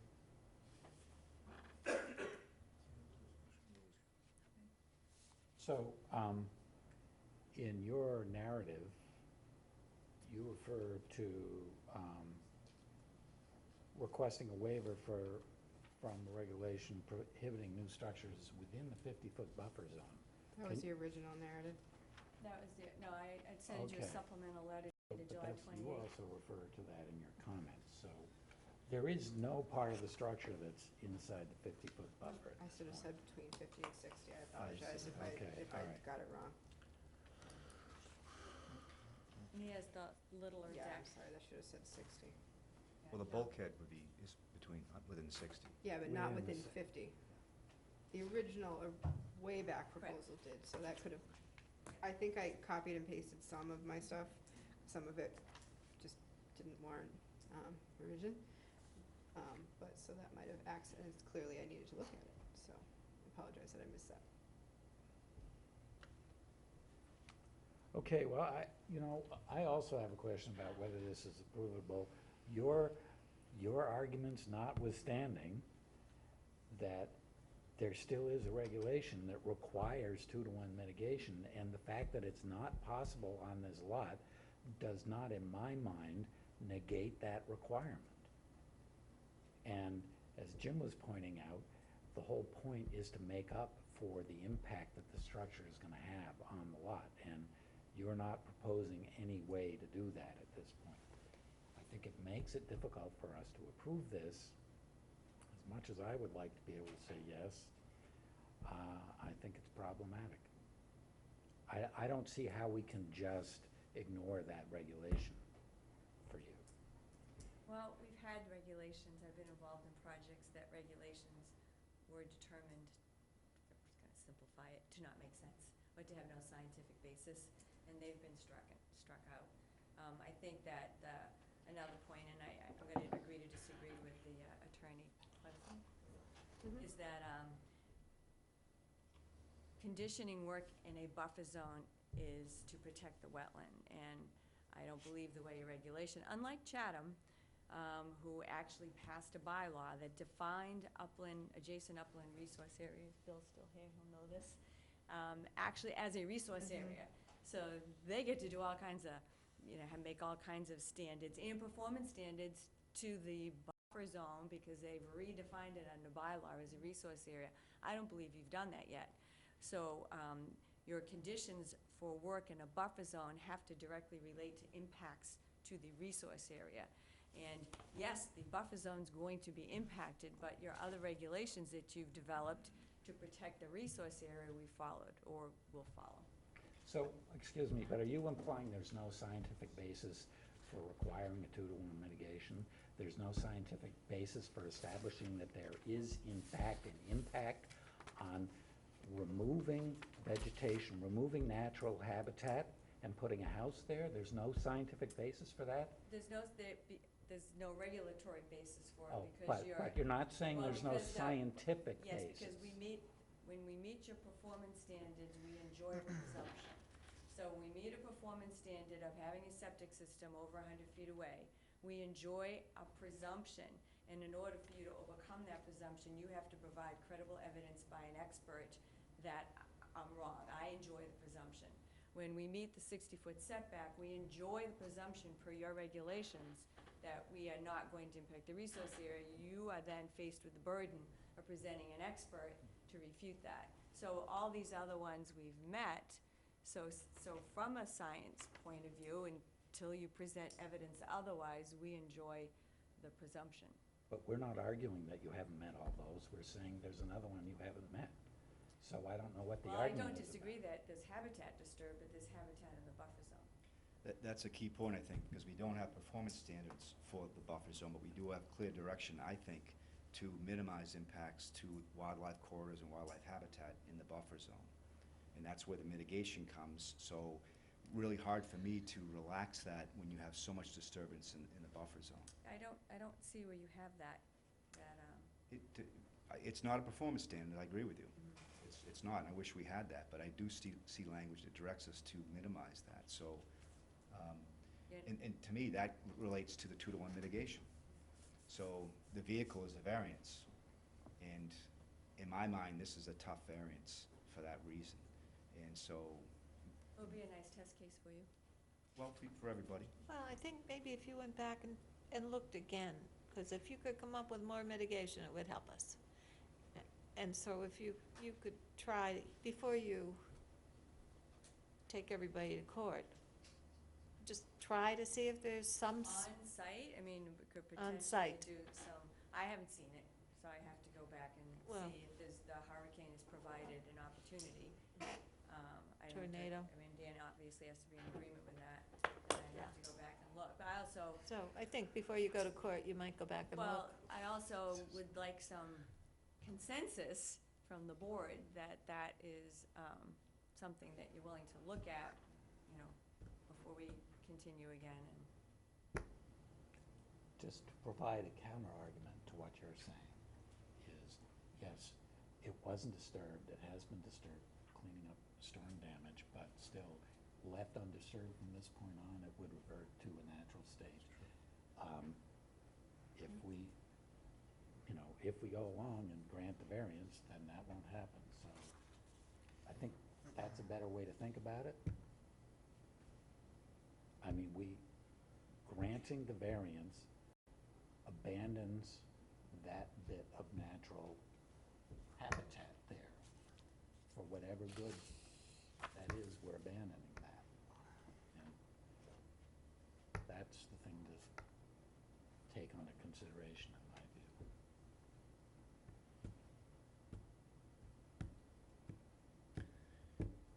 Let me go back to the walkout. So that is in the 60 to 50 zone, and that, you're willing to pull that back? Well, we had a consensus at the last meeting that, sorry if we agreed at the last meeting that. You had a consensus, not this commission. No, we did. No, you didn't, no. Okay, I can pull that. Did we vote? I don't think we. I can look at it too, I'm sorry. We didn't vote on No, that. we didn't vote on So I don't think that's a consensus. No, but I brought my computer so we could read the regs together if you want to. Yeah. But- Well, in my view, it's a structure. It's a new structure. So that, let me just be clear about that. All right, well, again, we could, if those were the hang-ups, then obviously it would be up to Dan to make that decision. Whether he could To- build the house, removing because it's a walkout, or I don't even know where Right, we're at this point. But anyway, that was the problem, and that's something, so if you said we would approve it, removing everything from the 60-foot buffer. To me, it would be two variances. It would be that new structure within 60, and it would be the lack of a 2-to-1. And so that's kind of how I view it at this point. Well, if you're, we can talk to each other, if that were the hang-up, then we would take that off the plan. Or Dan could make that decision if he wants to take it off the plan. Right. If you're gonna deny it on a 2-to-1, then there's no point in spending the time to take things out of the 60-foot buffer. Right. I Well, could just what's- appeal it the way it is. What's your preference? Would you like us to vote tonight, or would you like to come back with investigating the property and potential mitigation? I don't know if I favor. Well, I'd like to get a little bit of a poll or a consensus, so I'm not just. I'm not in favor of polling. I think the questions can guide you as to where we're coming from. I mean, I'd rather either have a vote or continue. I have one, Commissioner Got somebody in O'Leary's. the audience. I mean, Excuse me, I don't want to, sorry to interrupt, but I have a comment from the audience. site willing- because I haven't seen the site since it's been. Thank you. Bill Riley on behalf of the Leclercs, who are abutters to the property. And, they think the regulation should be enforced. They asked me to come in and comment because there were some talk at least in the town council's letter, about a concern that there might be some sort of regulatory taking if you enforce your regulation. And I happen to be on the losing side of a case called Gove versus Town of Chatham, where a lot down off Morris Island Road was sought to be built upon, and we had a value of $300,000 if it was a buildable lot, and $32,000 if it was not a buildable lot. And the state Supreme Court instructed me that $32,000 is not a taking. And so we know that, this lot, even without the ability to build on it, has a greater value than $32,000. So I would suggest that the law of the Commonwealth is that enforcing your regulation would not be a regulatory taking. And of course, we agree with the town council's opinion as well, as we think you should. Thank you. Thank you. So I guess I'm in favor. This has been continued twice or once? No, One No, time? just as a second. Yeah, so it's your preference if you'd like to continue. I think I'd prefer to go ahead and vote, but it's up to you.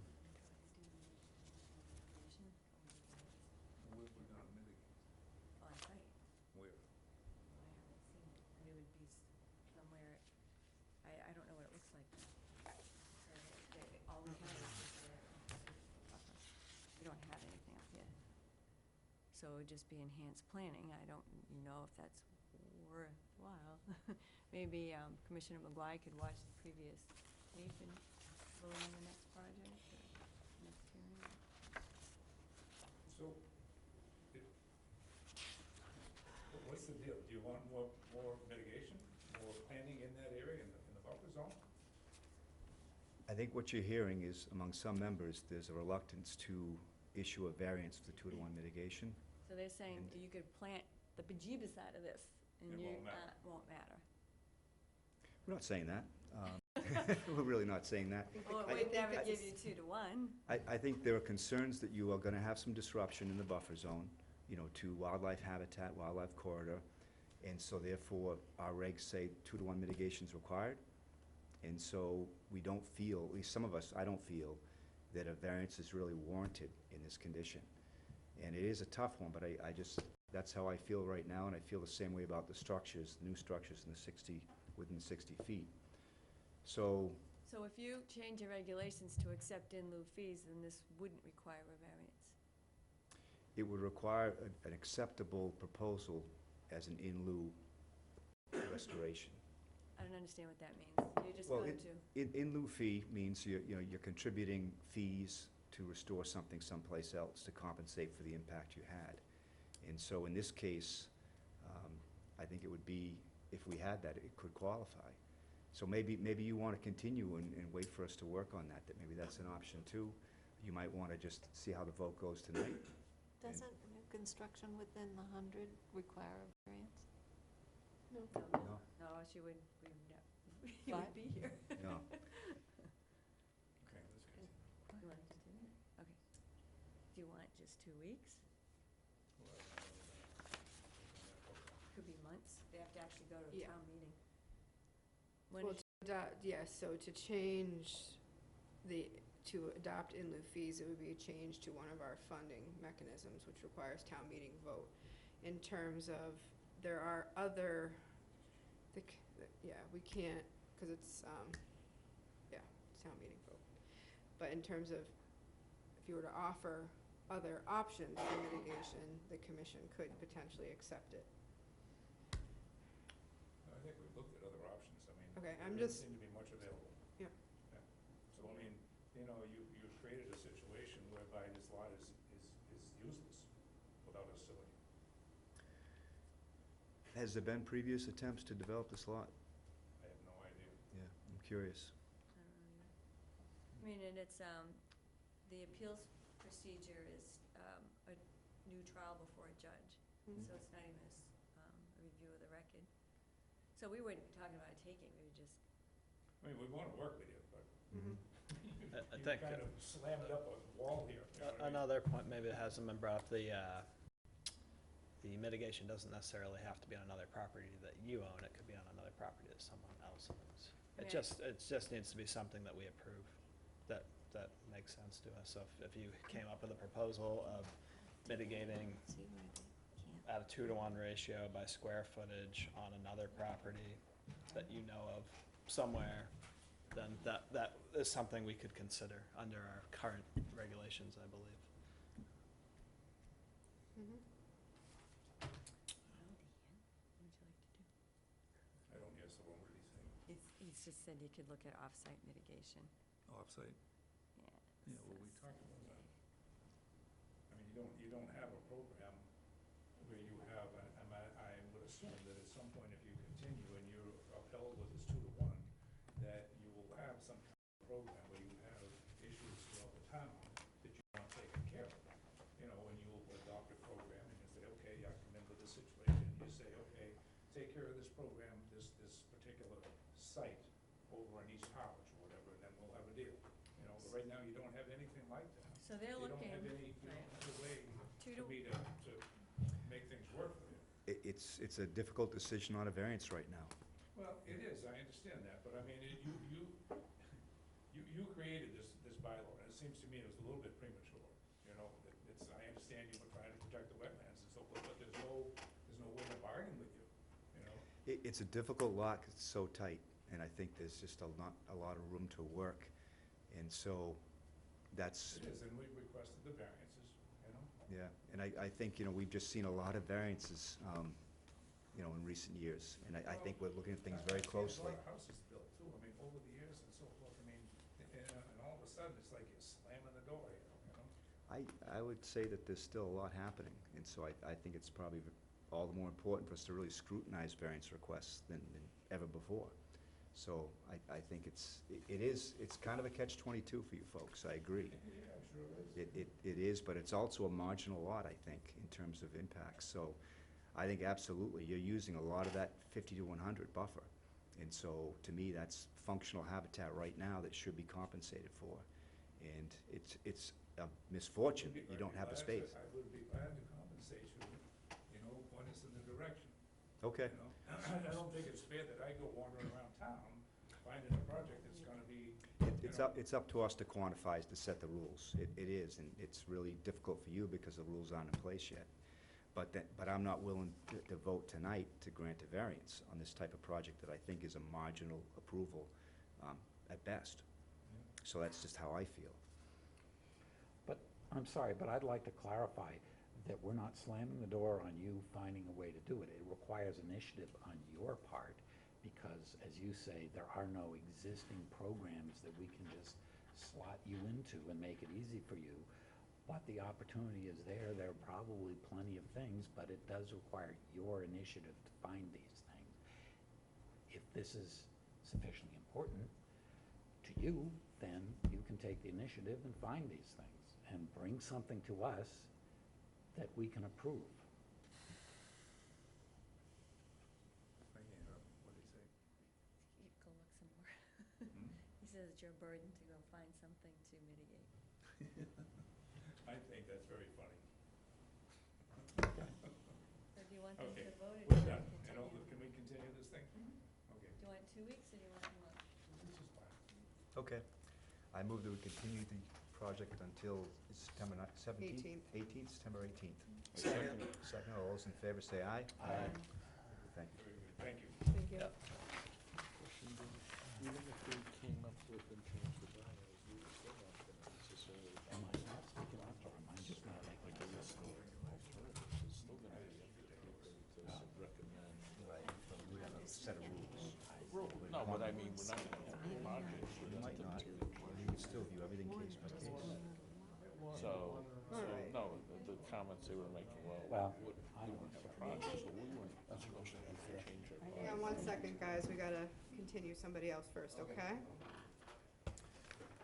Okay. Be a minute. Next, we have a notice of intent for the Preston property at 0 Sequotum Road, proposal for storm damage repairs. They've requested continuance to September 18th, and I move that we grant that. Second it. Seconded by Stan. All those in favor say aye. Aye. Motion carries. Next up, we have a notice of intent continued for the Klein property, 61 Bells Neck Road, proposal for new dwelling and appurtenances.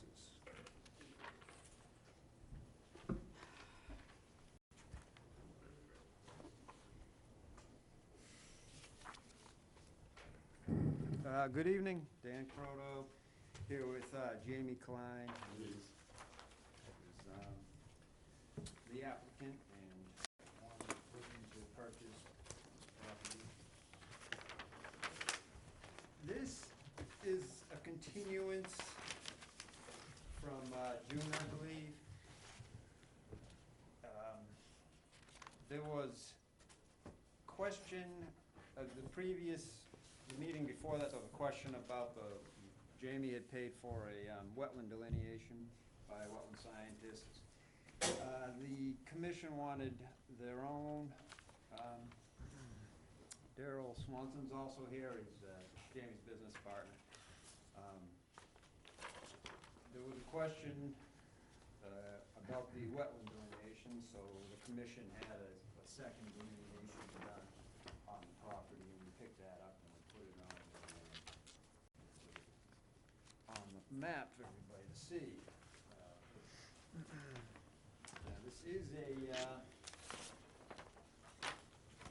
is an assessed lot for 232. We certainly heard the attorney's opinion on that before, but it is an assessed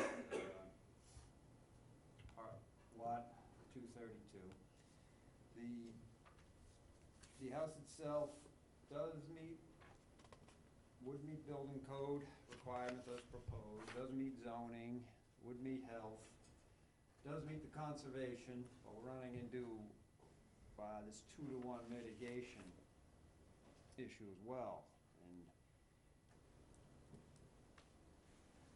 so the no disturb zone is, we're maintaining that. So there's a 2-to-1 regulation put in place in October 2018, and I don't think the intent of that regulation, it certainly wasn't advertised as, is that it would create this issue that existing lots all of a sudden become unbuildable. And certainly with regulations like the Riverfront Act and zoning regulations put in place, there's a exception for existing lots. Certainly with newly defined created lots, and they need to meet the current regulation at the time. But certainly, I think you would have had a bit more of a show up at the hearing if it was known that this one regulation was going to create this unbuildable lots out of these existing properties. Having said that,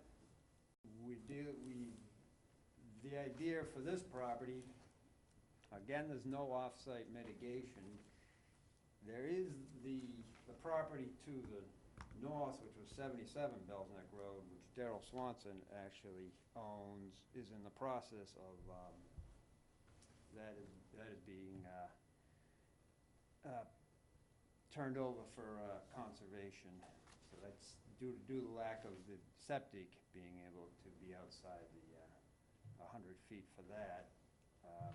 That lot is being turned over to conservation. The idea here was anything that's outside of the building area, put a conservation restriction on that, so that even the areas beyond the 50, beyond the 60, in the future are restricted and not usable for anything but maintained as for conservation area. So that was our giving away, this group giving away that property to the north, and then just putting a conservation restriction on the 1.95 acres that isn't needed for the house, the driveway, and the septic was the applicant's what they're putting forward as the mitigation.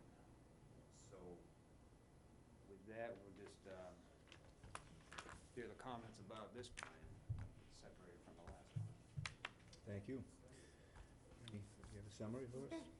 I'm not gonna go through my entire summary for you. I'll kind of stick to the end because we've heard this a few times. So I still, I still am in favor of the project that has the shorter driveway, even though that driveway is partially within the 50, because it's within the 50 to a wetland that's across the street. So, but still, regardless of which one you go with, I'm recommending approval under both the act and the bylaw because, one, I think it meets the act inherently, and I think by putting a even though our regulations state that by leaving a portion of the lot in its natural state does not constitute mitigation, I think, in my opinion, you're going above and beyond just leaving it in its natural state. You're actually putting conservation restriction on 1.95 acres out of the 2.25 acres of the lot. So you're not just leaving it that 50 to 100, most of the lot, if not all of the lots, jurisdictional because it's either floodplain or buffer zone. By not putting the conservation restriction on it and asking the commission to approve it without the restriction, that leaves the door open in the future for, I think, future commissions and potentially future owners to ask future commissions to develop that, to put a shed or whatever, garage, disturb somehow. By putting a conservation restriction on it, I think it gives that additional level of protection that it can't. And that also, it's a little bit of a financial change in a couple of ways. One, you'll be assessed less, but also the value of the lot would go down. So I do view your restriction, given you have a sizable lot and you're putting a restriction on a vast majority of it. You're concentrating your activity up closer to the road. You're keeping things outside the 60-foot no disturb.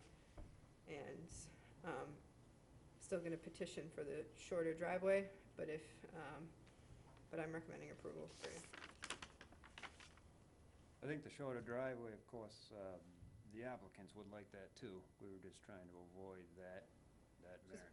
Yeah, I think if you didn't have Bell's Neck Road, which is a paved road in between you and that other wetland, I wouldn't say that was okay, but I think you're disturbing more of the 50 to 100 foot buffer by having a longer driveway in order to comply with our 50-foot no disturb. So it's just my take on it, but.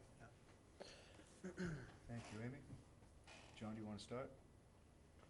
Yeah, I struggle with this partly because I think it's important to attempt anyway to be consistent in our application of regulations. And sometimes the fine points are a little hard to deal with, but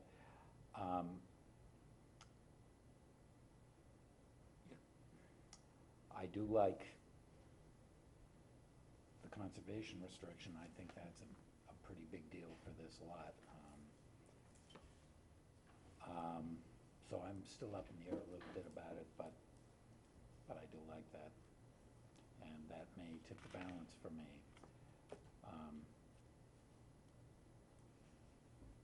I still think the mitigation issue is an important issue, however, particularly in lots like this. And as far as where the driveway goes, I think it's a teeny issue compared with granting the variance for the house to begin with. Paula? This is difficult because you've got wetlands on both sides of the road. But again, doing the restriction in perpetuity, I think, has a big impact in my mind. So I'll reserve it. I have no other comments. I'm going to abstain because today was the first time I saw the property. Okay. Dan? Yeah, again, I agree with Paula on the short driveway, because again, the wetland that we're considering is the other side of Bell's Neck Road there, which it's kind of a weird situation there. And the other thing, I think this is what we were talking about, alternative suggestions for mitigation by having that restriction. I mean, that's like that's like 3/4 of the lot. It's more, in terms of footage, you're looking at more than 2 to 1 right there. So, that's all I have. Yeah, I see value in the conservation restriction. One of the projects we approved, it was actually separate lots, but it was a roughly similar ratio, and the conservation restriction was what got that one over the line. I like the idea of the shorter driveway, the original proposal. I don't have that plan in front of me. I'm wondering if that actually gains a little bit of undisturbed area that would be included in the restricted area. Does it seem like that's how it would work? It would definitely reduce the impact. It would, the applicants would be in favor of that also. Right. This one, I can show it to you if people want. The second This page. wetland delineation is actually a lawn there in the bihydric soils. Right.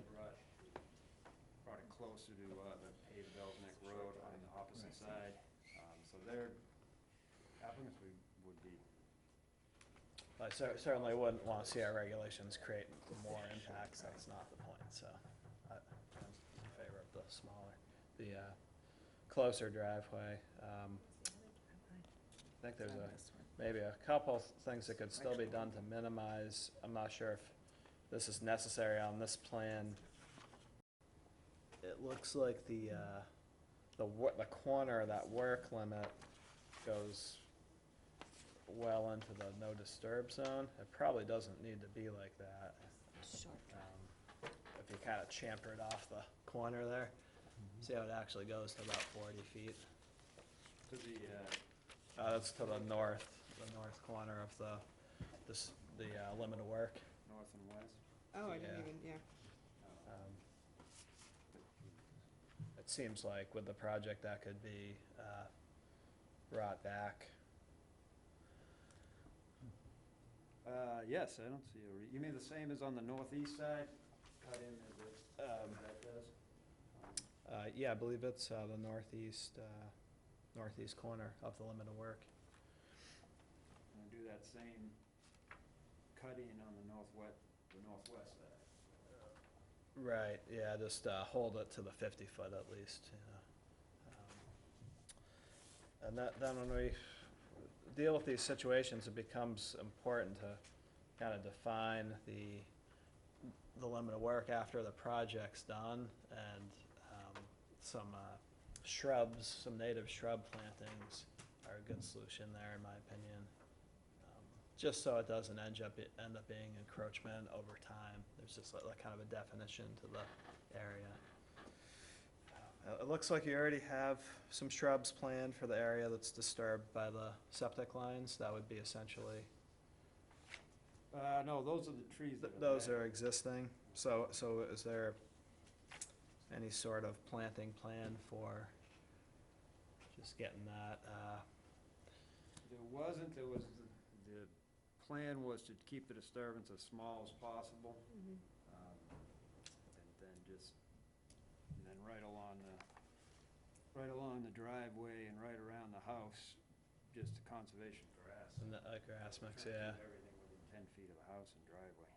Yeah, that's just my comments for minimization would be to do some plantings around the limit of work, and if necessary, some plantings in the area that's disturbed to get the septic in, just so you don't end up with invasives coming in there. I mean, probably the natives would just fill back in, but if there's a lot of disturbance, it would be a good idea to plant that somewhat. So, those are my comments. Thank you. Mark? Given the size of the clearing that's going on and the work that's gonna take place inside of it, I don't think you're gonna have that much space to do additional planting after the fact. Maybe a little bit, but to exercise more caution would probably be more beneficial in my opinion. Overall, I think you've done a lot with what you've got to work with, and it's probably pretty close to as tight as you can get it. if I could add one thing, it's pretty densely vegetated in there. So if anything, I think it would be something to be discussed once you stake the limit of work out. If we were to approve the project, once you stake the limit of work out, we have a pre-construction meeting, we kind of see how dense around that limit it essentially is, and it would be like literally spot planting potentially in very few locations with additional sweet pepper or something like that, which is already there. So I think you'd find it to be pretty minimal. And I don't think we don't need a formal planting plan, but to fill in any little gaps we may see once we get in there. Could be a good place for a split rail as well. Exactly, just something to so it say. doesn't end up being. Yep. Something to define where your house and little yard area are gonna be and where the no-touch area is. The living fenced. All set, Mark? So, just a comment to clarify the 2-to-1 mitigation in the buffer zone. We've actually been applying that for, I would say, well over 5 years routinely. And it was just that we realized we didn't really have that spelled out clearly in the regs. And so that was done recently, but we've been applying it for quite some time. You know, if we have pristine lots that have good resources in the 50 to 100, we've been asking for mitigation for some time. So, myself, I think that I look at this lot, and I described the previous hearing as having a marginal lot. I think this one is even more so, and I just have concerns about impacts to resources. We're supposed to protect the bordering vegetated wetland in terms of pollution impacts, wildlife corridor, wildlife habitat. So for me, I think I feel that I don't even support the concept of the conservation restriction because it isn't truly mitigation for the impacts that would occur. So that's how I feel. To me, this is a lot that, right coming up to the Herring River, and I think that, really we have a mandate to try to protect that habitat, that resource area. So that's how I feel. That, this lot is even more so than the previous one. It impacts to the 50 to 100 are substantial. But I think we've heard from everybody, so we probably can go forward. And any comments from the audience? Any further comments from commissioners or Amy? Whatever motion you make, I would just be clear if it's which plan you're gonna go by. Basically the driveway thing, if that, just to be clear which one it is. And one more comment, the hope to protect it with the conservation restriction, I would not expect present or future conservation commissions to really allow much to happen on this lot beside what would be permitted tonight anyways. It would be difficult. There is area in the 50 to 100 that. Yeah, a little bit. I really think it's a tight lot, it's a marginal lot, so it's a nice offer, and I think it's certainly a creative offer, and certainly better than having a variance to the 2 to 1. But I'm just not so sure that, future commissions would allow much to happen there anyways.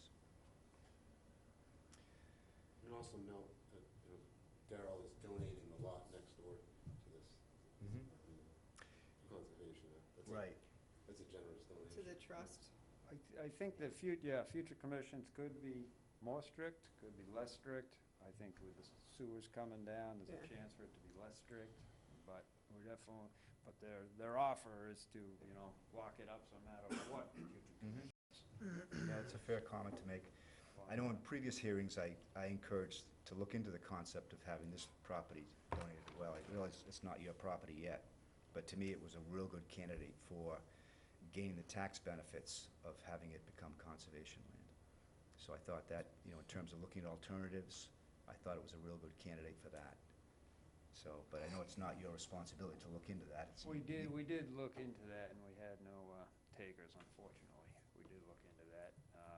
Then the tax benefit thing, tax benefit helps if it's buildable. It's a lot more, you get a lot more tax benefit. But we had asked a couple organizations about if they were interested in it, and this didn't seem to be an area of town that was being looked at.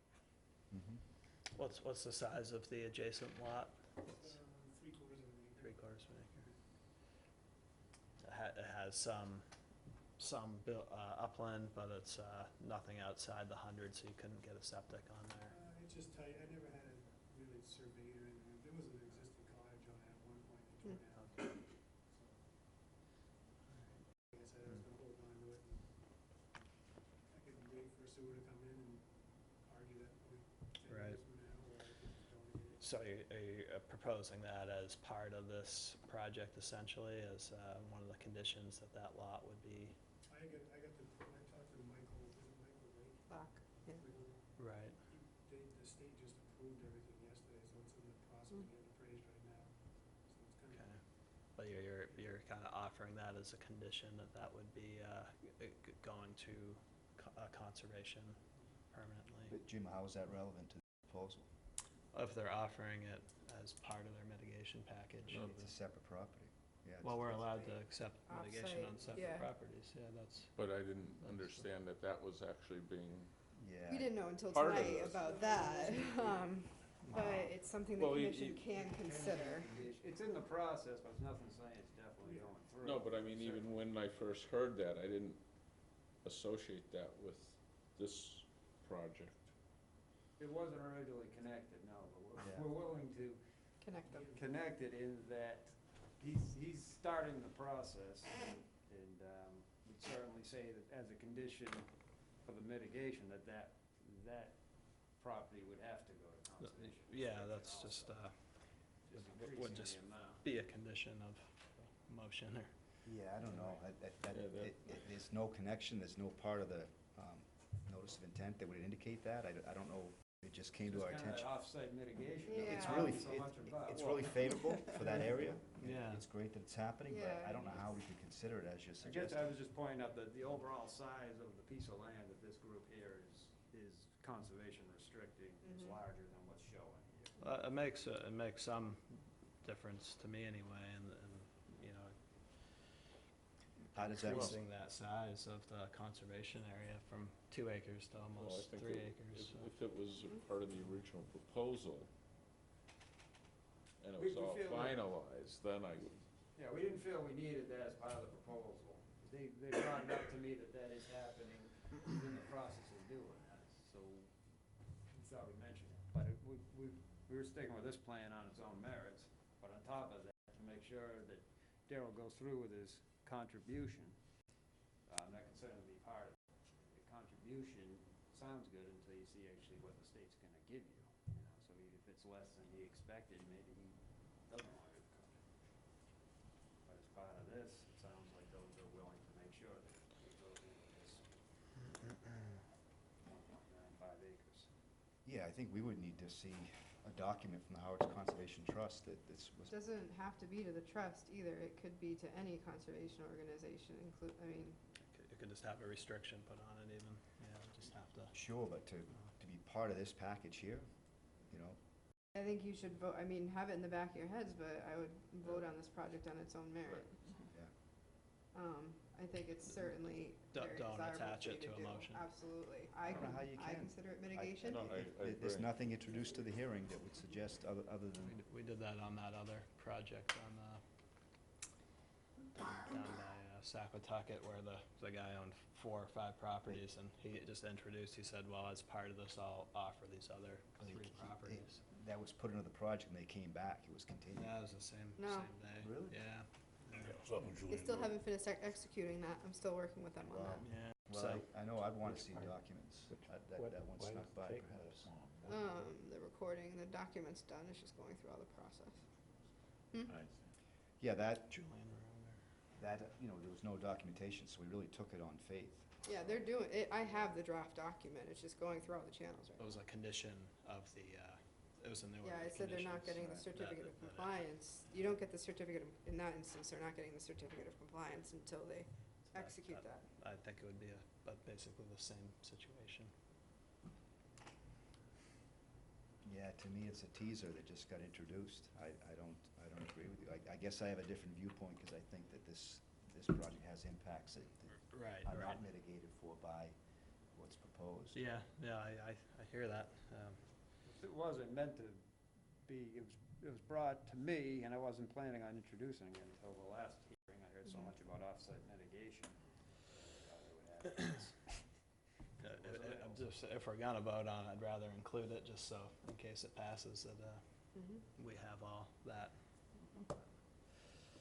Yeah, I don't think I want to allow that. I just think it was just introduced at the last minute. Okay. It's kind of a teaser.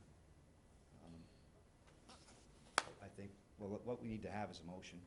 So if somebody wants to make a motion, then we can have some discussion on the motion.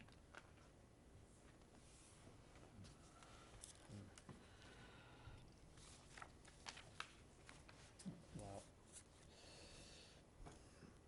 yeah, I'll make a motion to approve the notice of intent for 61 Bells Neck Road with the current plan modified for the shorter driveway with any area that is reclaimed by that to be included in the restriction, for there to be either split rail fence or intermittent plantings to define the limit of work, for the limit of work to be adjusted to landward of the 50-foot limit,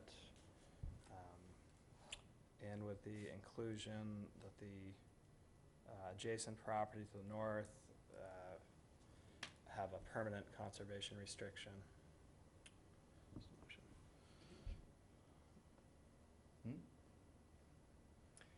Would someone like to second that? Second. Okay, so under discussion, I think it's not appropriate to put in language on the other property. We don't know the relation to this project. It hasn't been introduced before tonight. I think there's a mitigation package that was proposed that is substantial. It seems to have some support on the commission. I don't know what the purpose would be. It was your idea, it wasn't their proposal. So I thought it was, that's what I was asking, was it part of the proposal? it was independent. We were pointing out this group's ad is putting that towards conservation, but it's to make sure it's actually goes. Well, yeah, it's up to you as to whether or not it's part of the proposal. I'm not suggesting that. And Jim, on your language, you said adjacent property to the north to have a conservation restriction. I believe they stated to be donated to conservation. Yeah, I guess I would modify that to or. Okay. And would it be for mitigation for what's happening in the buffer zone, or what would that? Right, that's how we accepted it before. Yeah, but that was a square footage, impacts the square footage in the 52-100. And so is this a 2-to-1 mitigation?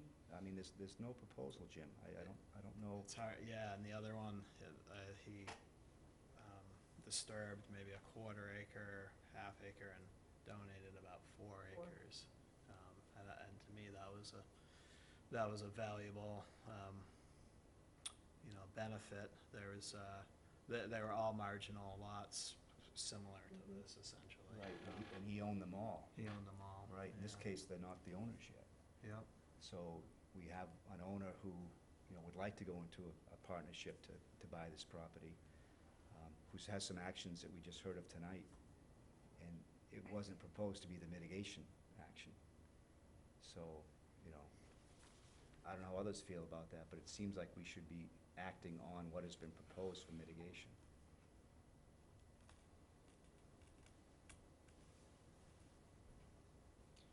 I'd be ready to vote on it without the addition of the proposed donation. I agree with that, and I guess I'm a little bit concerned, even though I like the whole concept of the restriction, are we really quantifying it? I mean, is the additional mitigation that we're intending it to be? The original proposal, I'm Yeah, not yeah, talking yeah, this additional land, I'm just saying. It's up to you again, to interpret it. I'm telling you right out front that I don't interpret it that way. I think the impacts to the buffer zone are substantial, and I think the conservation restriction, in practice, would not protect that much. 'Cause No, but I'm saying even the quantification, forgetting that aspect, just saying, okay, this is the restriction from a quantification standpoint. Well, it's a square footage, it's basically in the plan for the conservation Right. restriction. So I could easily see somebody saying, Okay. that's a good deal. And I like that.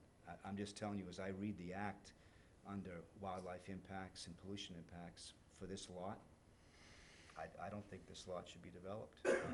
Or I don't think it's supported by the Wetlands Protection Act or our bylaws. That's my interpretation. But I think others could easily say, if we had an in lieu fee system in place, I think a conservation restriction of this square footage could be attractive. So, but I don't feel that we should tack on that other piece, No, definitely. because it just doesn't seem to be well enough connected to the existing proposal.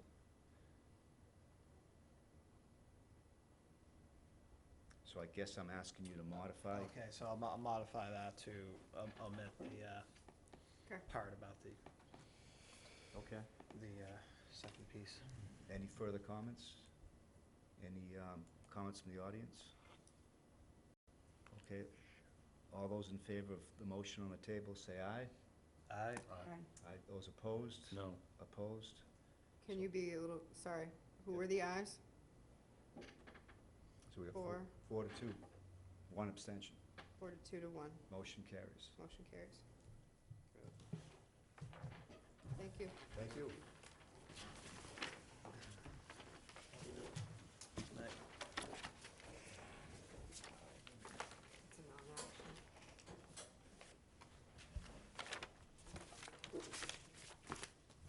It's like, crazy. I see that. Yeah, I think I bound to have one tough one. Somebody eventually has to give. I'm just looking at the,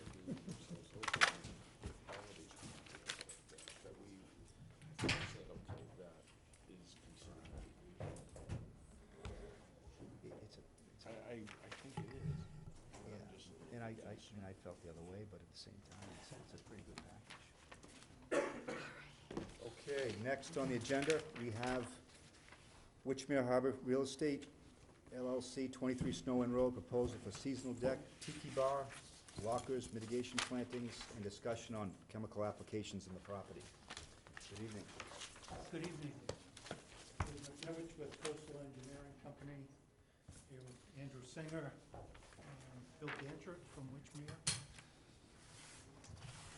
So I think we last met back on August 7th about this project. And a couple of things. Since that time, we did get a letter from Natural Heritage and Endangered Species Program indicating that the project and proposed mitigation, if with certain conditions, if certain conditions were put into the order of conditions, would not be a take of endangered species that are present. So that was that determination that was dated August 23rd. And we also have, and I think we had it previously, but we do have a file number for the project.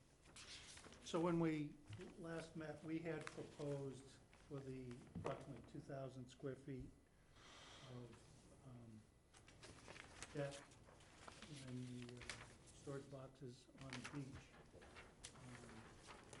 2,000 square feet, we had proposed about a 4-to-1 mitigation ratio, and that was after we had sort of had an informal discussion with the commission back in May or June. And when we were here last time on August 7th, the commission expressed that the regulation says at least 4-to-1. There was some discussion about increasing the amount of mitigation, and one of the numbers certainly that was thrown out was a 5-to-1 mitigation ratio, and that's what we come back with in this proposal. So we're now proposing 10,100 plus square feet of mitigation planting that would produce a 5-to-1 ratio. I think we open it up to discussion. Okay, thank you. Trying to address what the commission expressed last time. Okay. Any additional comments, Amy, for us? So I kind of wish that the owners were present at these hearings, because I think, I'm sure you bring back what the commission wants to them, and I know that there might be a difference between, obviously this is a very valuable commercial property, and it would be very different between the commission's requests and maybe what they can see for the property. So I mean, I think it would be valuable for the owners potentially to have been at these hearings. I thought that the intent, so thank you for adding more mitigation and going to that. I think, so in order for me to recommend approval to the Conservation Commission for new structure actually within a resource area, which is within the coastal beach here at this point, to actually recommend approval, one, you gotta prove that that it's not having a substantial detriment. What you've done is not having an impact on the interest of a coastal beach and the interest that it protects.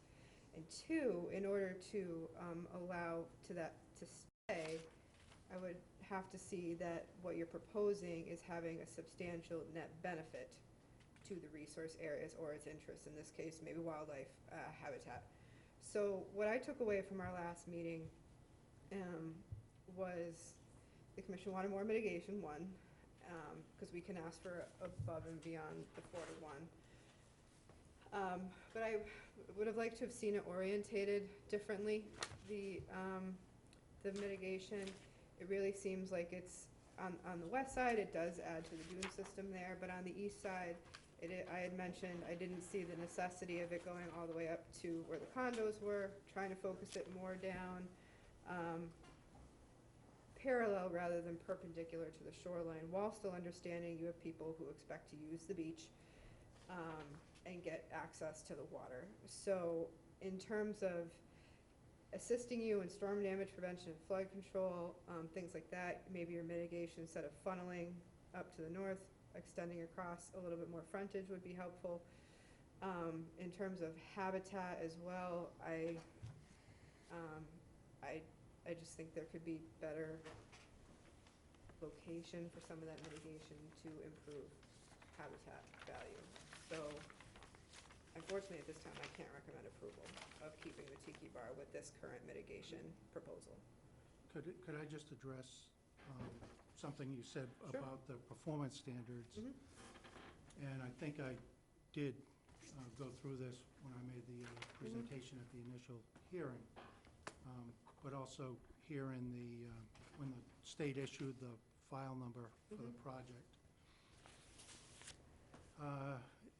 They state, as per 310 CMR 10.27, paragraph 3, any project on a coastal beach shall not have, this is the performance standard, shall not have an adverse impact by increasing erosion. This project does not increase erosion. Decreasing the volume or changing the form of any such coastal beach. It does not change the volume or change the form of the coastal beach or an adjacent or down-drift coastal beach. I believe that the project meets the performance standards for work in the resource area, specifically on a coastal beach. And so we prescribe at least 4-to-1 ratio. And so we've gone beyond that. It becomes, it really is subjective if it's just an arbitrary number, and there's nothing more than at least 4-to-1. We're substantially exceeding the 4-to-1. And the other part is, I think we talked about, this has been an active beach for many, many years, long before the regulations. And the other factor is that deck is out there 3 months a year, June, July, August, and it's taken out in September, maybe 3.5 months. It's not there all year long. Has been, no offense, but it has been Well, in the past. Yeah. no, okay, and I can't Yeah. speak to that because I've only been Yeah. involved here for a very short period of time, but. Mhm. Well, we would expect Yeah. clearly a Yep. condition in Okay. this new, order that it shall be Yeah. removed. And I think one of the things, this plan, I wasn't here at the last meeting, but it's my understanding that the way it's configured now is different than what was there before. It has been expanded a bit laterally, maybe not enough to your liking, but it is not on the east side. I think the west side, everyone kind of agreed with it, but it was on the east side. And so it has been expanded a bit, and maybe that's something that can be discussed. I do know, as Dave said, looking at the bylaw with the amounts, there is an amount here. We're trying to balance the use of the beach by the club with protection of the habitat. Yep. There is, I know, and it's partially in this area, where there's been a long-standing coordination between the owners, and Bill does represent ownership, although Sure. he's not an owner. No, I know. I didn't mean anything. Oh, no. by that. Just sometimes good to have all parties, so. I know it's not up to you. Sometimes if you have too many parties, we might be here even longer. But trying to, meet that balance, and also what I was saying is this, in the club protection during the seasonal timeframe, there's been a very good coordination between Mass Audubon and the owners for many, many years. So, maybe if there's something to discuss there, if you're looking for it reconfigured a little bit more, that's possible, but also trying to, as Dave said, it does seem to meet the performance standards, but also maybe a stronger condition that it is seasonal and shall be removed. And frankly, the person, apart from the owners, the person who removes it Yeah. is sitting right here. So he's hearing everything you're saying, right up front. Yep. And I appreciate that. I would argue, I don't think it meets all the performance standards. I don't think it meets the volume and form of a performance standard.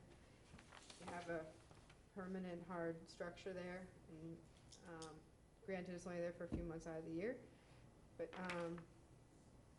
I would argue that that you haven't proven that it's not gonna have an adverse impact on the volume and form. Thank you, Amy.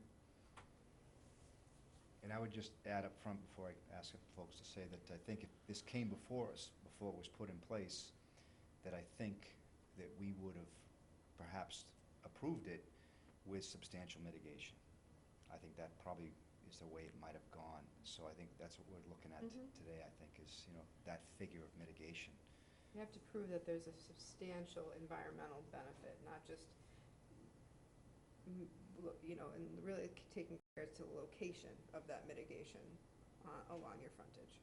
I think this was this, if I could. Sorry. As I was at the informal meeting, so I missed the last one, but I was at the informal meeting, and I remember there were comments and discussion, and Brad, you had discussed as well, the fact that this beach area has been a very actively used beach area for generations.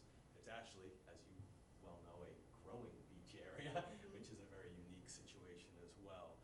And so it is not something, it wasn't as, unlike maybe some of the other hearings you've seen tonight even, this area has been actively used. It is a beach, and it is a resource area, clearly, and that's why we're having the conversation, but it is something that has been, in use before, so we're trying to restrict more of it, where, and hopefully through give and take with the board, those areas that you feel, are the most protective of the resources you're trying, or the habitat or whatnot that you're trying to protect. Right, and just to follow, I think, it's kind of an exception. We've really been strict about new structures in the resource area or the 0 to 50. We've been very strict. But I think, such high use area, high human use area, temporary structure, could be one of those exceptions. And I think that's, my feeling anyways, with substantial mitigation. John, do you want to start with comments?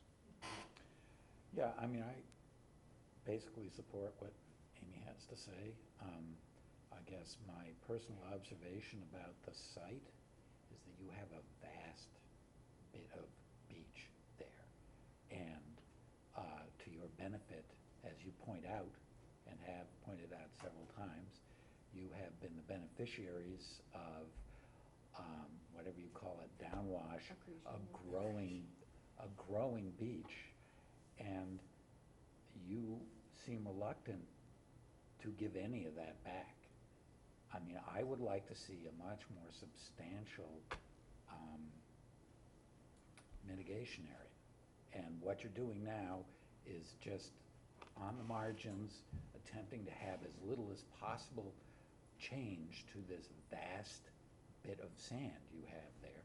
And the times I've been there, there's hardly been anybody there. I'm sure I haven't been there during peak times, but it would take an enormous number of people to fill that whole beach out. And like I say, you're the beneficiaries of a large and growing resource, which you appear to be reluctant to give some of that back to some mitigation and to improve the habitat in the area. And I would like to see more before I could really consider this. Paul? Yeah, and I think aesthetically it can be done so that it's very pleasing to the members, and it would enhance habitat. I agree. I think you could do more than what's here. And you are going to have that tiki bar taken down, right? In process. Hmm? It's already in process. Okay. What about the walkway? Is that permanent? No, that comes off. That does, and so do the lockers? The That- lockers typically stay. They do. But the rest of it all goes. Abstaining? Yes.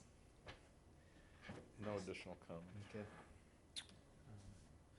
Yeah, I'd like to see this go through, mainly because I think it's a great opportunity to kind of change the behavior of managing a part of this beach for mitigation.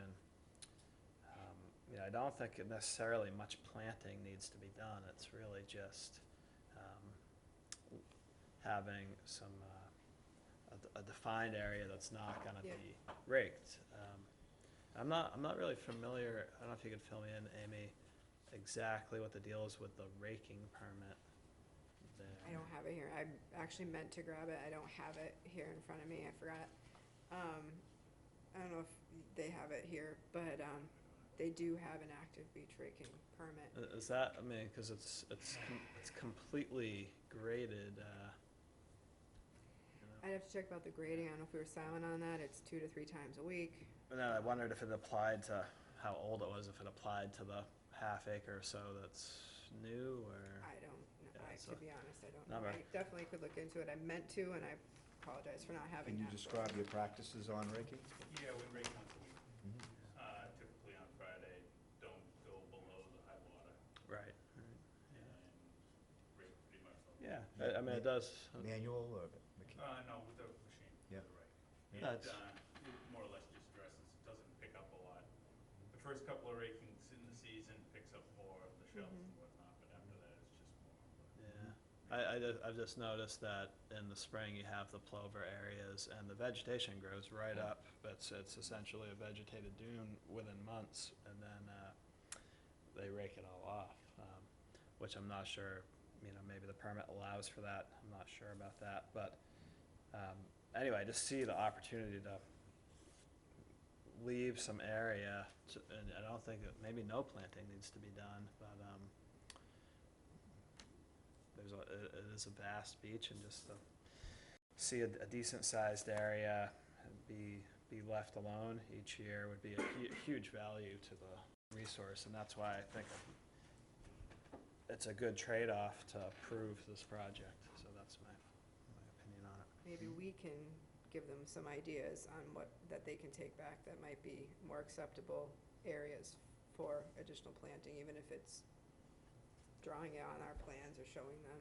Cause I think we all want to see the benefit, so. And the 5 to 1, if that's, again, is more than, what the bylaw says you can go above, then it's a matter of, to your point, I guess to several of your points, it's how you configure it. Mm-hmm. Well, yeah, maybe more area as well. I mean, I think, you know, sometimes you're talking about wetland replication at 5:1, which is very expensive and time consuming. Here, we're just talking about essentially doing nothing to an area, letting it do its thing. I would still favor some perimeter plantings. Well, yeah, there certainly needs to be a way to define it and maybe some level of plantings, but I think, you know, densely planting in beach grass would probably be a negative really to the plover habitat. So maybe some like sparse plantings and some perimeter plantings, but.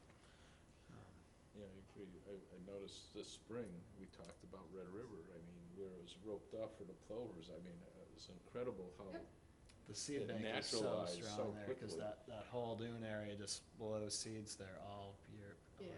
round, the west wind, and it'll grow right in. Okay, Mark, any comments? Not on this. Okay. One thought I have is that, you know, you folks came in with a 4-to-1 and we asked for an 8-to-1. Is it just a simple old-fashioned solution to split the difference? And, So 6-1? yeah, is that something that would be acceptable to everybody?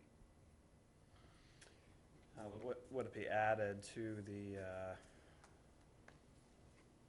on the east side, but I don't know, something like that? Yeah, I'd rely on yourself and Amy talking with proponents to try to figure out what makes sense ecologically. I think I'm talking about the same area Amy's talking about, but, Yeah, my recommendation would be that this is not so important up here in terms of habitat, if we're talking about improving habitat, but this section is. And extending that a little bit this way to make up for that. And then also the other side too, I mean, instead of, I don't know where your property, yeah, I mean, you could also do a little, you could go a little bit more this way here, and then put on the other side too, where it is dune, on the, this is just me, on this side, going a little bit this way with it. So you're not closing this off, but it's getting rid of this and making more of this area in here a no-touch area. Can I ask you a question? If you flip to the other side, the west side, the way David done it, and I'm not a wetlands expert here, so this is I look at these a lot though.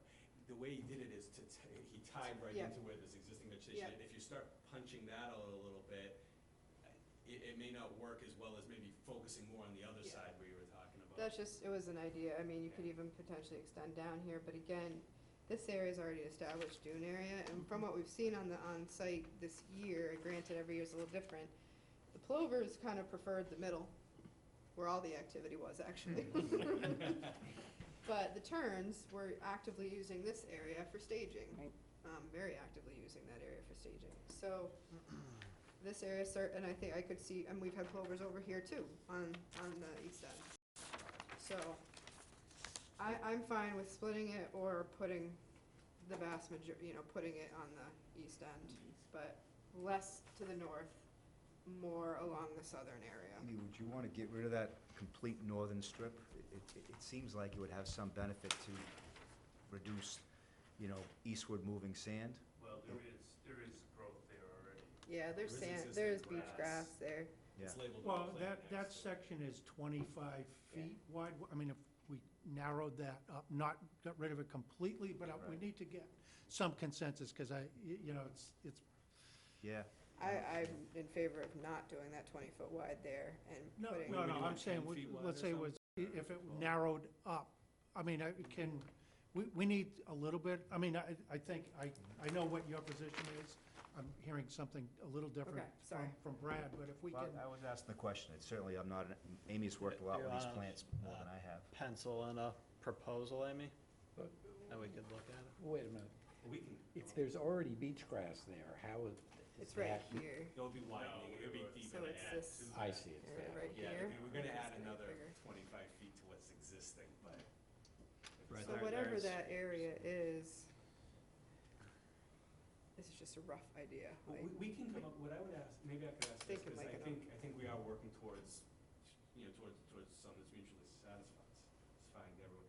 If you threw out splitting the difference to 6-1, if the board, if the consensus of the board is you like that amount, then we can certainly take that back to ownership and say, look, that we spoke with the commission and they would like 6 to 1, and then we can play around with the shape. And Yeah, and I I'm think happy we're hearing what with- you're saying. yeah. We can come back with something, but if you like the 6 to 1, then we can, and maybe either eliminating or reducing the, I call it the dog leg, you know, that goes up there to the north, or something, we can come back and we can meet with Amy and you guys to talk about that. But is that something that seems to work for the commission members, so we can bring it back to ownership? How do folks feel? You know, I don't want to. Yeah, I think so. I think I Yeah. could go for that. Okay, and I'm very comfortable having Amy and Jim just work with you guys and Yeah, mark I mean, things up and Give go us an from there. idea.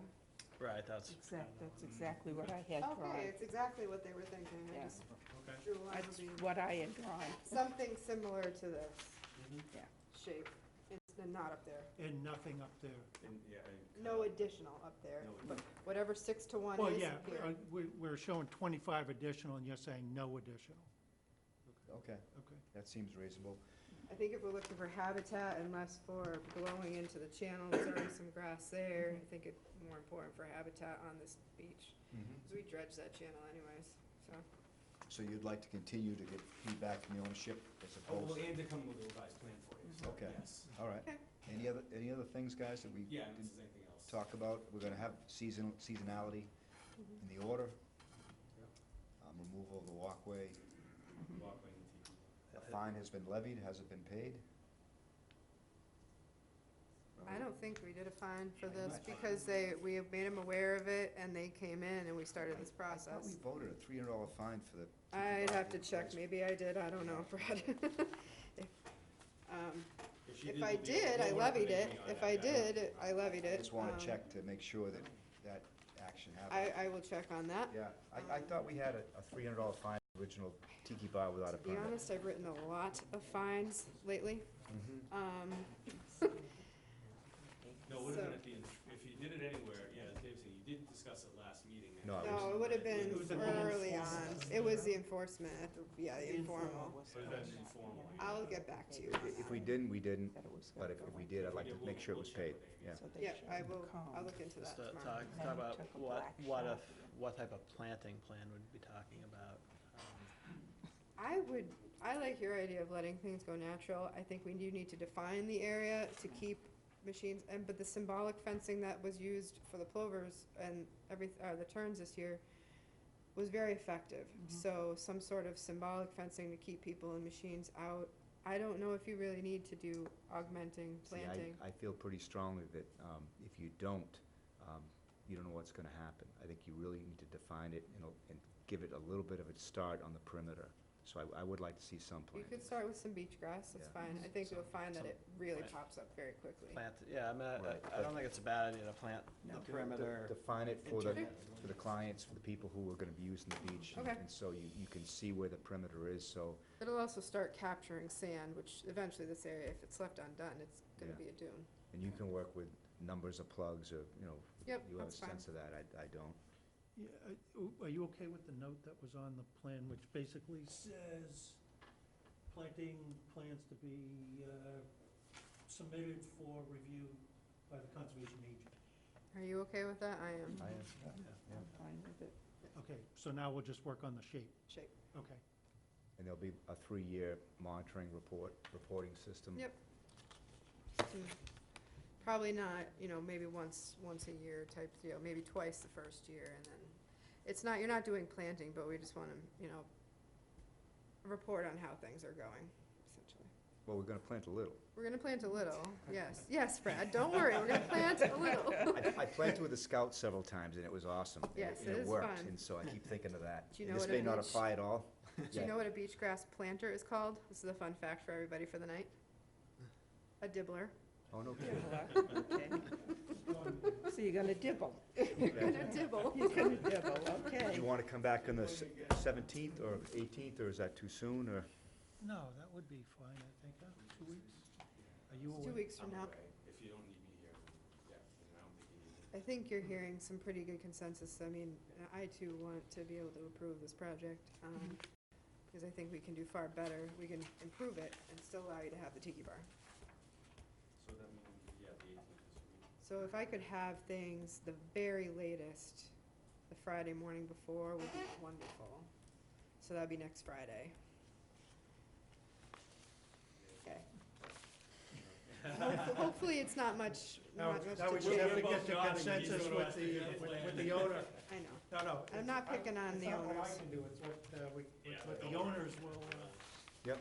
I bet you can convey it. It does appear that if you can meet us, then this asset can hopefully stay. Okay? And we appreciate it. Okay, so I move we continue until September 18th. Second, all those in favor say aye. Aye. And I guess we have some separate discussion on the fertilizing, is that? Yeah, well, before oh, yeah, for that, Okay. I mean, do you wanna say anything now, or do you wanna talk about it while is that okay? It's up to you. I thought it was in the agenda, but, Well, yeah, we have a one-sentence update, so we can, so we can Yes, give I you- have I've met with them, but anyway, go ahead. That what you were gonna say, we met with Amy. Witchmere has engaged Wilkinson Ecological Wonderful.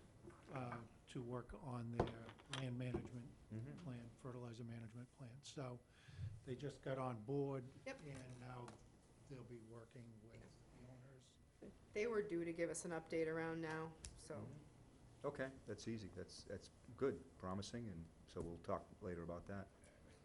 thank you. All right, well, thank you very much. Maybe just give us a status update where you are every couple weeks, please. Actually vote on the continuance?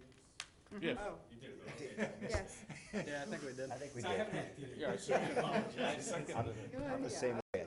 Did I call for No, a I vote? second it, you said. Okay, All right. all right. Unanimous. Thank you. No, one No, abstention. one abstention. Yeah, all right, thank you. Let's take a quick break. Okay, why don't we take a quick break, is that okay? Yep, we got Mr. Monroe will be waiting patiently for us when we get back in a minute. He's here for the Hennessy request for, certs. Oh, he hasn't been hanging out just for entertainment? No, well, maybe. We do it for fun sometimes. You're really early, why is he here?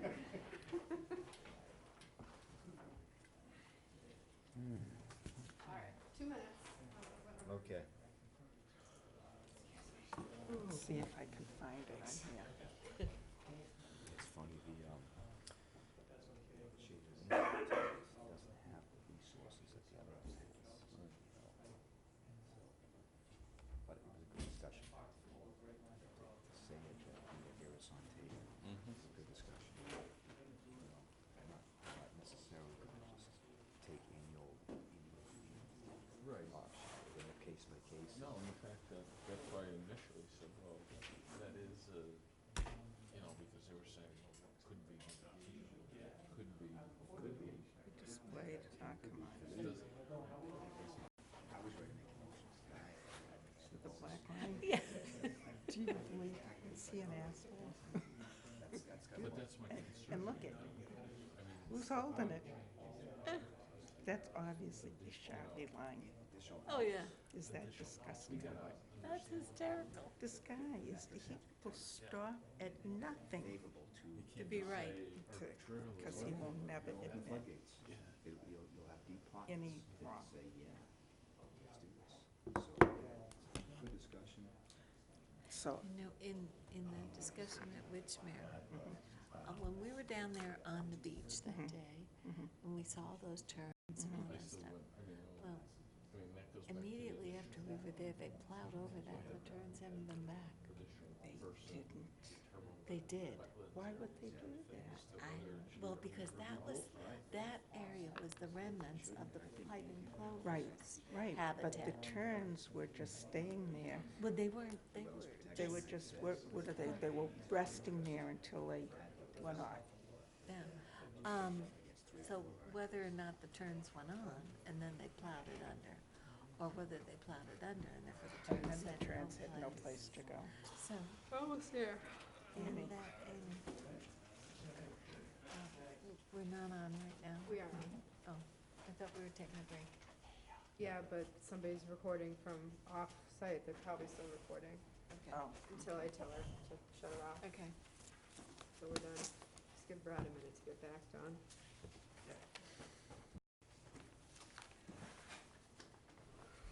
Oops.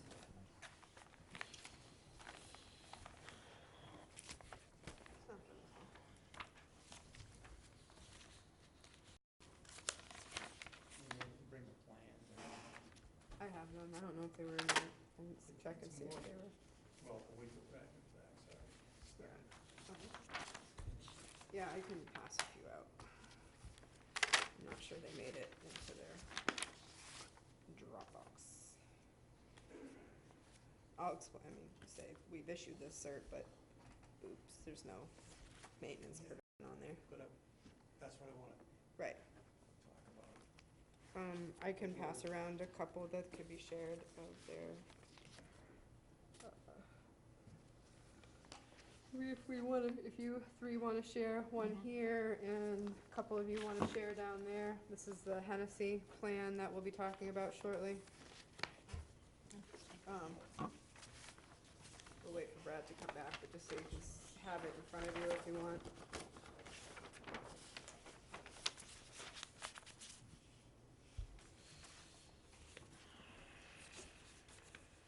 Come so. We're hoping we could take you out of order. Secretary said, probably, because of the number, she thought there would be a lot of controversial presentations Oh, tonight. we're running ahead of time compared Yeah. to what I thought, so Yeah, that's actually pretty good. I try to, What was it, 8 No, it- orders initially? Yeah. Eight notice of intents? Yeah, big ones to Yeah, begin yeah, with. it Big could've- ones big tonight. deal. I was thinking this was 10:30 easy I tonight. was Yeah. going for 11, that way I'd be happy if it was shorter. So let's go. This shouldn't take long. Yeah. Thanks for at least letting me come in to talk to you folks. So you've got a plan in front of you. That was approved a while ago. The dredging was actually done. You issued a COC for it.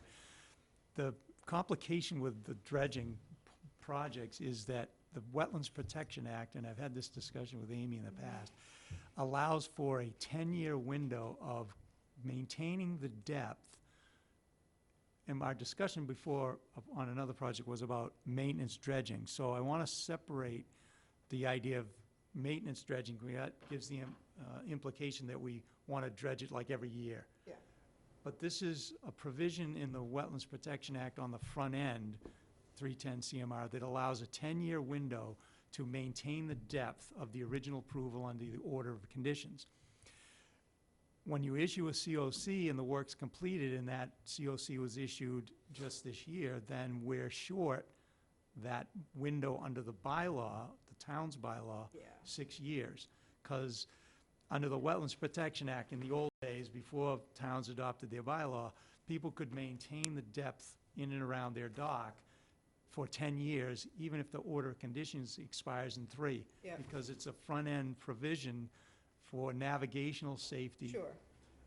for the area that's dredged, and once it's dredged, the habitat can be maintained at that depth and not adversely affect the habitat based on an original dredging project. So this is an area that's been dredged. It's an area in Weechmere Harbor that's not a prime shellfish habitat area because it's in the northern end, which Brad so kindly pointed out when you were doing the project that Mark was presenting. So we're in an area where we're not going to really adversely affect anything, but it is the area in Weechmere Harbor where most of the fine sediment ends up because of the way the harbor flows in that direction. So what I was hoping for the commission might consider is not necessarily putting on the COC a maintenance dredging clause, because there's a complication with, I don't want to go into it too deep, but maintenance dredging is, Yes. you have to actually apply after you've done your first dredge. Right. Then your dredge expires, which would be the 10-year window, at 2025, which is the year we're talking about, because it was issued in 2015. Yeah, 14. At that time, you apply to water quality, to conservation, to Army Corps for dredging and ongoing maintenance dredging. Yep. It has to be in the title. But when you're doing this kind of project, because it was not originally dredged, but the neighbors was dredged and a portion of Weechmere Harbor was dredged, water quality considered this improvement dredging. Yeah. So it's not a maintenance dredging project. So I don't want to necessarily put the commission in a bind where we're saying we're going to do maintenance dredging, but we want to be able to maintain the depth. It may never have to happen. Within your 10 years. Within that Until 10 you year. get to that point where Correct. you have to reapply to the commission Right. and the state for a maintenance permit. Correct. So they've got 6 to 7 years to go with that. And I suspect because of the way that's being, 6 years. it's probably not gonna have to be dredged again, because you think about how long that property's been there and how long Weechmere Harbor's been open. They only had to dredge out about 200 cubic yards to give them the depth. So I don't suspect it's gonna have to be dredged maybe one more time, but maybe not. So it's not like I'm asking for you to consider allowing us to dredge it once every year. That's not what I'm requesting. So I'm not sure if you can even handle it, because the COC, Has been issued. it's been issued, but we haven't recorded it. Right, so you can, if you see fit, it is official agenda item. You can, has not been recorded, so we can discuss it tonight. My recommendation is if you do consider letting them, keeping the ability to dredge if needed up for the next 6 years, because this was issued in 14 or 15, so it's 10 years. So if you continue to let them maintain that they would have to notify us, we'd have to know the existing conditions at that Yep, we would do time. it, yep, pre-dredge. We would make the determination, does this need to be dredged at this particular time? It wouldn't be a new hearing, but we would be able to review it prior to them coming through. So that would be my recommendation. And the only reason I'm asking is because it would track with the Wetlands Protection Act Right. order of conditions, because that already allows the 10-year maintenance, or maintaining the depth over the 10-year period. But wouldn't our order really, I don't know, supersede, but wouldn't our written order be the rule as opposed to? It is now. It is right now. Yes. yes. It is. But Would that this doesn't be an include the amendment? 10-year window, does it? No, it does not. Yeah. Under the bylaw. Yep. He's asking you to include that. Yeah. To include it, yeah, so, I don't know if I object, I guess was there an as-built done? Yep, Yep. we Yes. submitted the as-built, and So I would want to review the as-built, for one, to see elevations and just see where it was. Hear from you as to any changes since 2015, 16? since I it was only have dredged. one, but here's the as-built, if you Yeah. want to compare it to what you have there as the approved. Or we could do it some other next meeting, but, Yeah, just to your point, Brad, the conditions have not changed since when they originally dredged it, which the as-built shows. Those depths are there now. Mhm. and you have a plus or minus 1, like most dredges do for overdig, Right. so. So, The notice Is seems this to- something we should have caught and put it in, or it seems like we have the discretion to use the 10-year or not, or should we? It's have not it? something that comes up that often. It's only Because most a lot of the Me. people, a lot of the because we do a people, lot of dredging, and It's not, most it's maintenance, yes, most yes, of it is and that's what maintenance. this is gonna be from, This is what it may be. 10-year. eventually it'll So- be a maintenance dredging. Some people like Stonehorse, you know, or other properties that have been dredging for a long time. And actually, that's what the town just did, is maintenance dredging. Yeah, your permit actually now, originally when it was first dredged way back in 1900s, Yeah. like Allen Harbor, for instance, that was an original dredge permit. But then, because we reapplied 2012, it became a dredging / maintenance dredging permit. Yeah, and the new one it went through anyway. So here's what you guys can look through.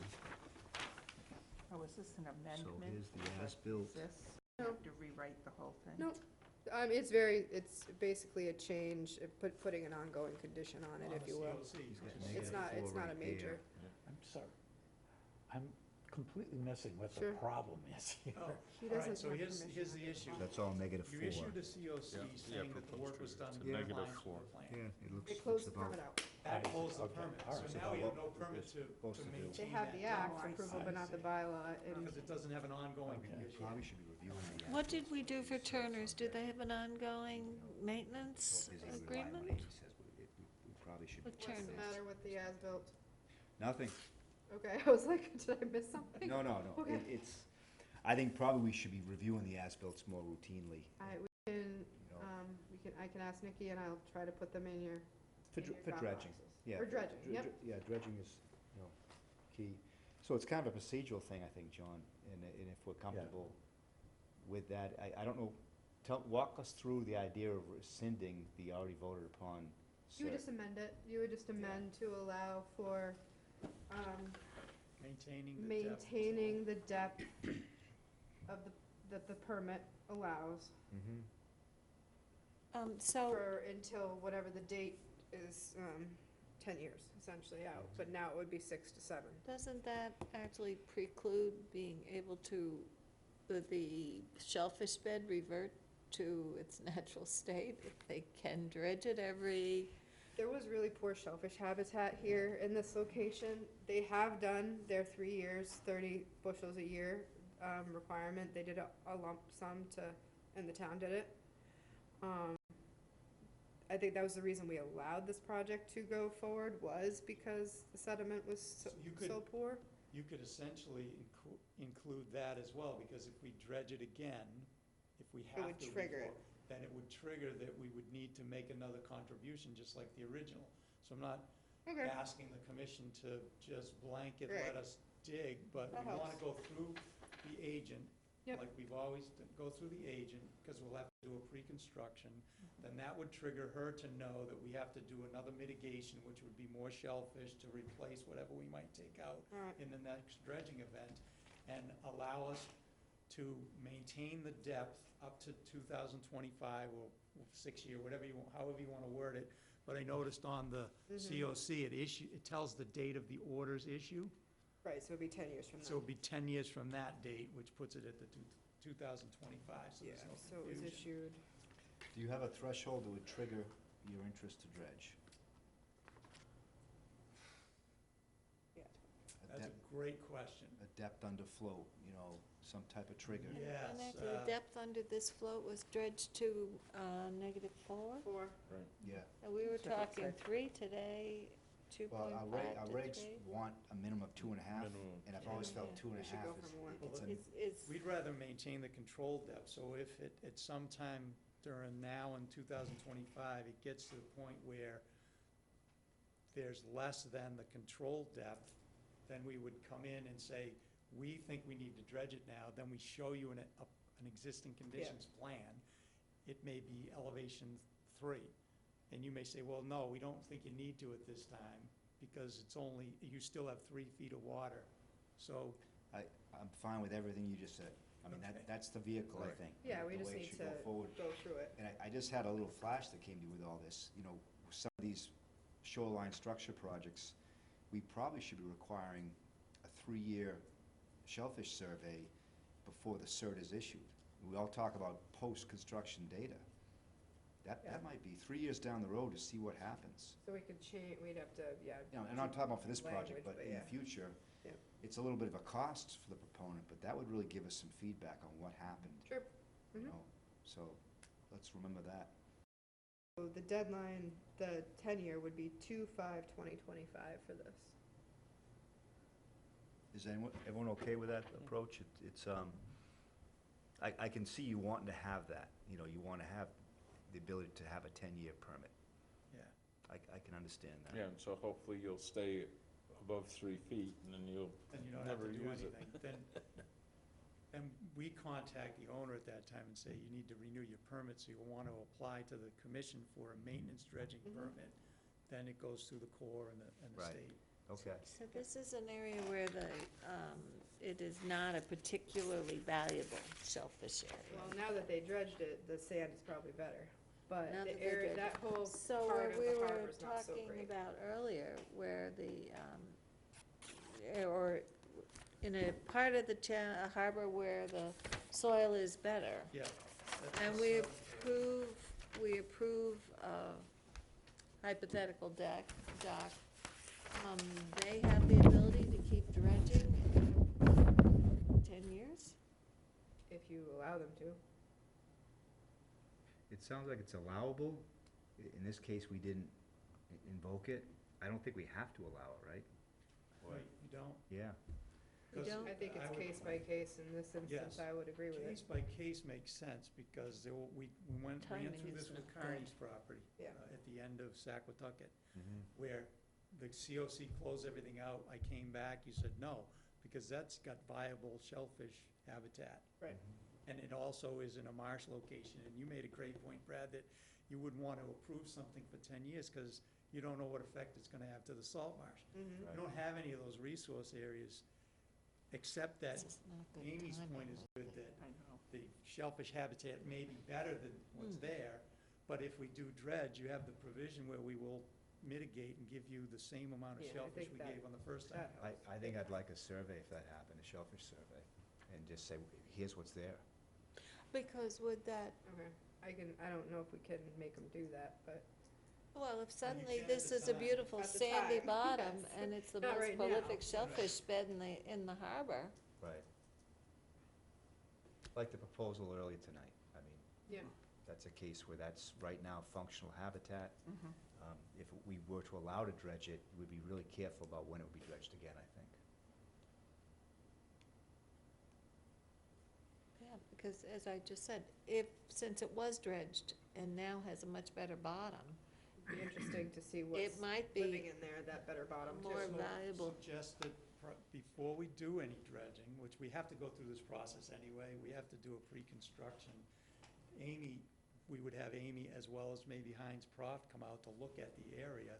And then if he says, well, I don't want you to dredge it, you gotta have a shellfish survey. At that time, we would have to probably come back and file a notice of intent. Yeah. But not good. Yeah, I think I like it with everything described, but I think I'd like a shellfish survey, Yeah. you know, and I don't think that'll break the bank.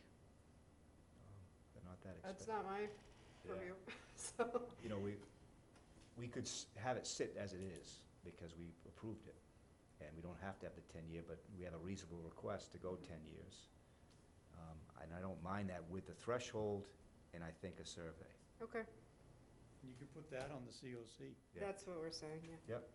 I think that's more than fair. Okay, Folks are okay with that? yeah, I'll need that back. Well, then That's my only I- copy. Well, I see the stamp on it. I move that we amend the certificate of compliance for 637 Route 28 to allow maintenance dredging as an original permit, with the provisions that there's a threshold set for a 3-foot clearance under the float as a trigger to allow dredging to continue, and with a requirement to have a shellfish survey And report back to us. and report back to I us. second it. Seconded by Stan. All those in favor say aye. Aye. That's good, thank you very much. Thank you. So I'm gonna have you Carol, re-sign this, So yeah, I send need that this back. to Amy, too. I'll just pick it up. Yeah, if you wanna make a note, Yeah, it'd probably be, I'm gonna forget this, Friday but or after the Monday. fact, shellfish surveys. That's fine. I'll make a Years note, to release a cert. pick up on Monday. Bye-bye. Thank you. If you would re-sign it, that would be information. great, we'll make the language change. Oh. Please, you gotta re-sign the signature page, because the signature page is where the conditions go. You wanna do the other request for a cert? Sure. It's very easy. Have to come back to Yeah. us. Fred and Betty Marsh, 46 Indian Trail. Never happened. Work was never done. The lady was here within the past year. She had, yeah, extension request, and we denied it because it had been 6 years already since the life of the permit. Not under her ownership, but, so, I mean, the permit's expired at this point, so she is asking to have a certificate of compliance for work not done. Well, I think it's an easy one. I move that we approve the certificate of compliance for 46 Indian Trail. Second it. Seconded by Stan. All those in favor say aye. Aye. Motion So- carries.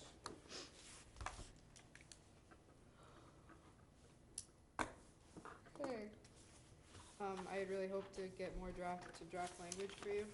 It's been very full of violations, and then I thought I had the Vaprino hearing, so I've been trying to brush up on that. So I, again, just gave you the Barnstable language. I can continue to work. I don't have any new information for you, I'm sorry. If we wanna discuss it any further, we can tonight. I'm tempted to, but I'm also, I don't know how I can not draw in the 2 cases that we Yeah. still, So maybe continue. we really shouldn't, Right. So it's up to you if you wanna talk about it, broadly tonight, or if you want me to if I can have a little more time to flush out what Harwich could look like, which is gonna be very similar. Yeah, I would just say, I think it is important to have some guidelines. Yeah. And, Agreed. the simple monetary thing, you know, we may not use it very often, but it's an option, that might work sometimes. And it's, you know, I understand the applicant's frustration when there's not a clear path, I guess. So, to give them a clear path, I think is. At least give them another option, and if they choose to explore it or not, that's their decision. And it helps us when, You know, I don't know if Going that's against a on project if here. they One half the But- applicants. But then, again, you know, what we were talking about today, if the whole intent is to preserve that Yep. property as a resource, what good is the alternate? Well, It'd have to it's be to very case preserve, perspective. Right. so you're gonna put a house here on this one I property. know, so you're gonna And- try and do something else Telling the someplace else. wildlife they're being evicted from here, but they can You move may- over to to move here. somewhere Yeah. else. And you know, the one thing towns do is they actually, if they say if it's off-site, it has to be at a 3-to-1 ratio. Or, so like, you really Right. make it something that's a kind of a last resort for the applicants, and a pretty significant benefit to the resource as a whole. Maybe not Overall, that, maybe right. not No, that I understand, pinpoint right. area, but as a town or a region, it's a plus. You know, when you add up the money that this would be, I mean, something like that would probably be a $75,000 check or something like that to mitigate for a small house on a pond. It's not nothing. It's similar to what these other projects are doing with their on-site mitigation, which is also very expensive. I think I could only recommend it to you, I mean, hypothetically, if what they were proposing to do on the lot, if what they were proposing to do in the 50 to 100 foot buffer was very clearly not gonna have an Right, adverse right. impact to that resource area. Right. If it was gonna have an adverse impact, then off-site mitigation doesn't even matter. Right, Oh, it can okay. still deny it. You would deny it based on the merits, it can't meet the performance standards. But there may be cases where It's not really gonna have an impact, but we you can could have a much gain the better benefit. impact somewhere 'Cause else. theoretically, every Gotcha. project that comes before us, should it be a net benefit to the resource? Oh, yeah. Every project, and Yeah. it's, some of them, you know, won't be if they, you know, if you take a pristine lot, put a house on it, that's not a net benefit to the resource. Right. It's just not, Right. you know. I get you. I'll continue to work on those. Okay. So, could we talk about Codium study real quick? Sure. So, many years ago, before many people on this board, the Conservation Commission, we noticed that Codium is a huge issue, both potentially from the environmental standpoint as well as from aesthetics and beach uses. So the Conservation Commission on the town beach raking permit, especially at Red River, we get a lot of Codium, conditioned a study to be done. Kind of waived that. We did it for a year or two at Red River, and then it was really in favor with previous members of the commission, and it kind of fell by the wayside here.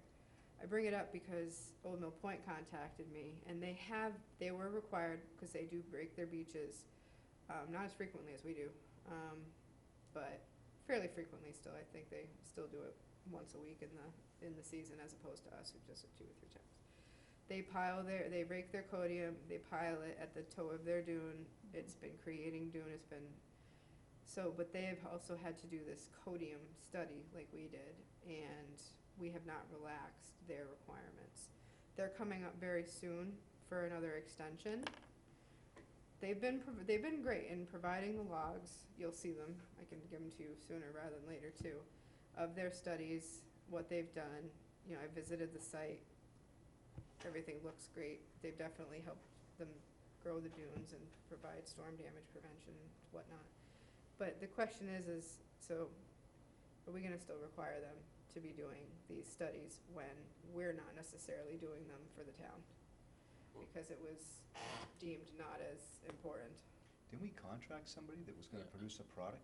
We did, and we got it for 2 years, and after that, we had a hearing where the previous commissioners, this was like 2-3 years ago too, said, you know, we kind of want to refocus our efforts here, because we weren't really finding any information. We were finding, yes, codium is the dominant thing in the intertidal at a certain time of year, but we didn't find any detriment really to shellfish or anything else like Yeah, that. see, I can tell you without a study that it impacts all those things. Right, and you so- don't need it, it's Well, and very- I think that was why the commission said, let's not continue to spend money on this, because we know it's gonna have an impact. Yep. So does Old Mill Point, they still have to report to us about their Yeah. beach raking, but do they need to really do the study? Did we review the reports? Because I don't remember ever seeing the reports for Red River. I can get them to you, I believe we did. Yeah, I remember the commission saying they were kind of bare bones, actually. Yeah, I wonder if I missed that meeting, because I was a strong advocate for getting information on codium. Walter really that was Walter's thing, was the codium, you know? Yeah. It was about a year ago that you asked for funds for a codium study. I thought it was about a year ago. I remember it was like $1,800. Yeah, I thought we renewed the contract a year. shut it down at that point. Did we shut it down? Yeah, we shut it down. That's Oh, what I we was gonna say, So, but That's the reason I what didn't is do the it. information that comes out of the study? What is it? Yeah, I you're remember getting? that. It was, That was the the report problem. was that so was the thin. problem, is Yeah, it wasn't anything what- we really didn't know. Well, and what is it? What does it? Was what it does the- BSC? What's being measured? Was it BSC? It was BSC. Yeah. I remember being dissatisfied with the product. It was basically, they, It was you know, too slim, said, yeah. the predominance of, they did transects and what the dominant Yeah. species was, what everything else they saw was, yeah. So that just brings up a point, you're saying their beach raking permit is up for It renewal? will be, they're gonna be in the spring, Will that come before us? or- yes, for an extension, yep. They're trying, the president of Old Mill Point is trying to kind of financially prepare too, like, for what investments they need to continue to be making. So, their beach raking is coming up for review again. We can again review their practices, we'll do site visits, you'll go see what they've been doing. That's an interesting thing, wasn't really familiar with beach raking permits, but, They're you know, trying to be proactive, which, ahead of. Any more issues with the sandbags there? Are they all gone? Remember No, that? I haven't seen them since the last time I've been there, they could just be buried, but I'll Yeah. to John. You know what I Conlon. suggest? I think we should have like an all-hands-on-deck Friday site visit if we can. Yeah, I'd for a love to- couple places probably would be good. Yeah, I'd love to go there. We had some issues with that one. And the bags went in without authorization, I believe. And they were breaking up. What we had said was to remove the ones that were clearly on the top, and that the ones that were underneath the beach level, we said to cut them, let the sand out, but not to dig the rest of them out. Yeah. They were like not your sandbags in terms of long rolls, they were Is that like essentially the other big side of trash Herring River bags there up full of on the- sand. Okay, because when I Plastic kayak out bags. there, Yeah, remember they those were big all white plastic bags? bags. Yeah. Yeah. They were around their staircase to like provide, they were having some, they have high tides, they don't have much high beach at high tide. So it was kind of to provide some stability to the toe of the bank by these staircases there. But that was, I remember asking for elevation 5 or 6 data years on the ago. crated toe, uh-huh, you know, that. I'll go was back wrong. and- So I'd say if you could provide us with what they have reported, sure. and then have it's kind of an important site visit, because it has implications for Red River and other places. Sure, we can schedule an on-site, I'll advertise it, How- agenda it. Well, I shouldn't bring it up. No, I was wondering how Red River's, because I look and it keeps cutting further and further. What's going on? in the parking lot. They're saying the state, town may argue it, but the NHESP is saying that it's a dune, and that we can't rebut it. in the meantime, this actually came up today with someone, we're not dumping any more sand there, are we? No, we went there the No. other day and everything's exposed, and No, I because said, I was like, we're not dumping more sand there. Yeah, Right. we just can't do that No, anymore. because I always walk It from the is other side of the river, incredible from the the past few beach in months what's Chatham there, happened and I there. see it. It's, Doesn't- plus it's just moving further and further behind the lot, too. Yeah, it is. So before we had salt marsh starting to grow there, we have almost this island now, not just salt marsh, but pure At high tide, it's even exposed, an island of sand in the middle of Red River. Yeah. And it's just more and more. The beach from the Chatham side, when I walked to the tip of that, we're up to the rock revetment. Yeah. Oh, yeah.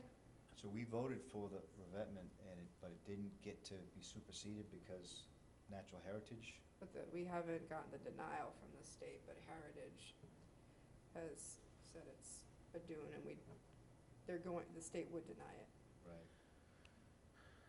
Wow, so what's our, what do we? It's almost like, well, maybe we get them to deny it and then proceed in court with them if you want to. Right. I mean, that's the only way to do it, because otherwise nothing's gonna happen. Are there any fiber roll possibilities? I mean, temporarily? It's all so close to, it's all such a high velocity area with the river and the flow that nothing's gonna stay there.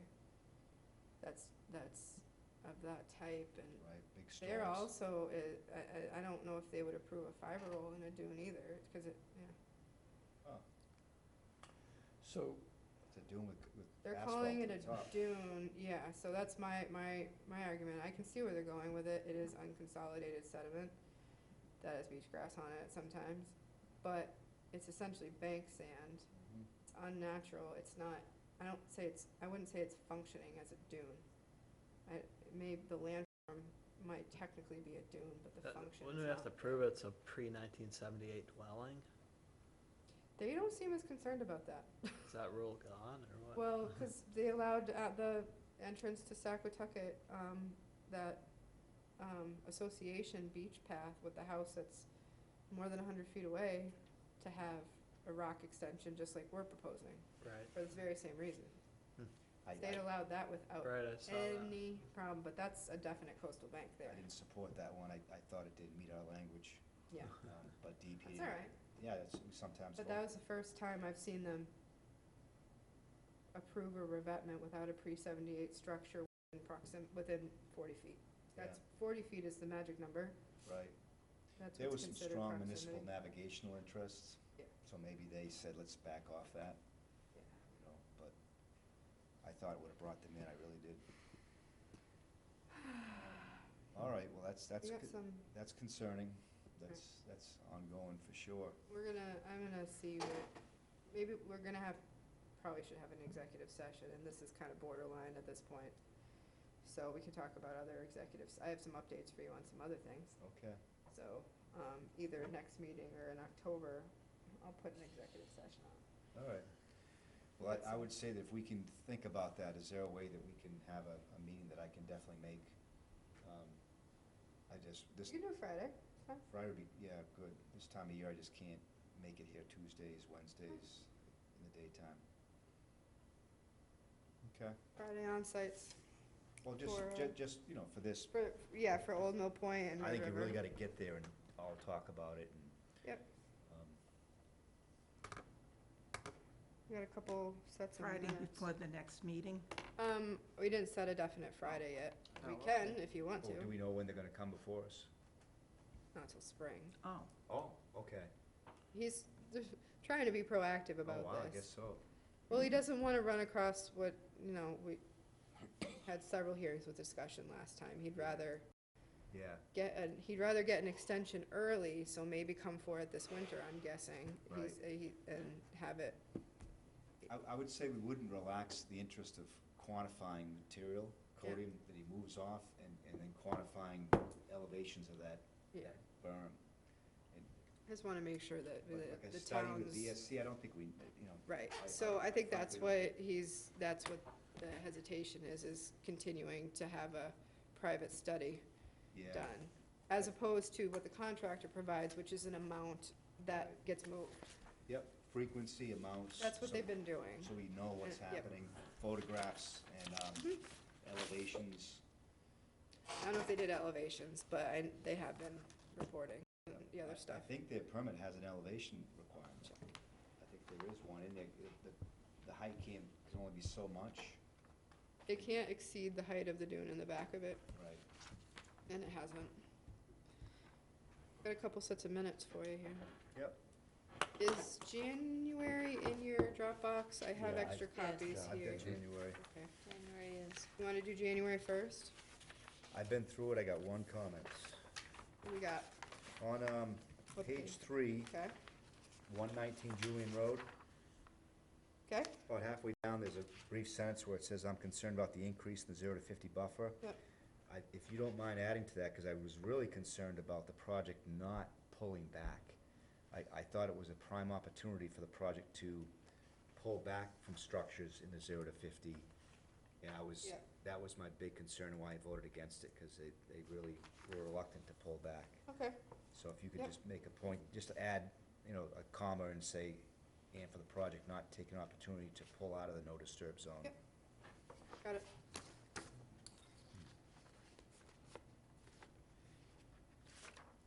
That's all I found. You can do them both together if you want Yep. to vote. Now, review of the violations in the back page brings up the Uncle Vini's unpermitted fence. So that was January. It's gone. It's gone, thank you. They had until Oh, really? end of this week to do it, and it came out. Okay.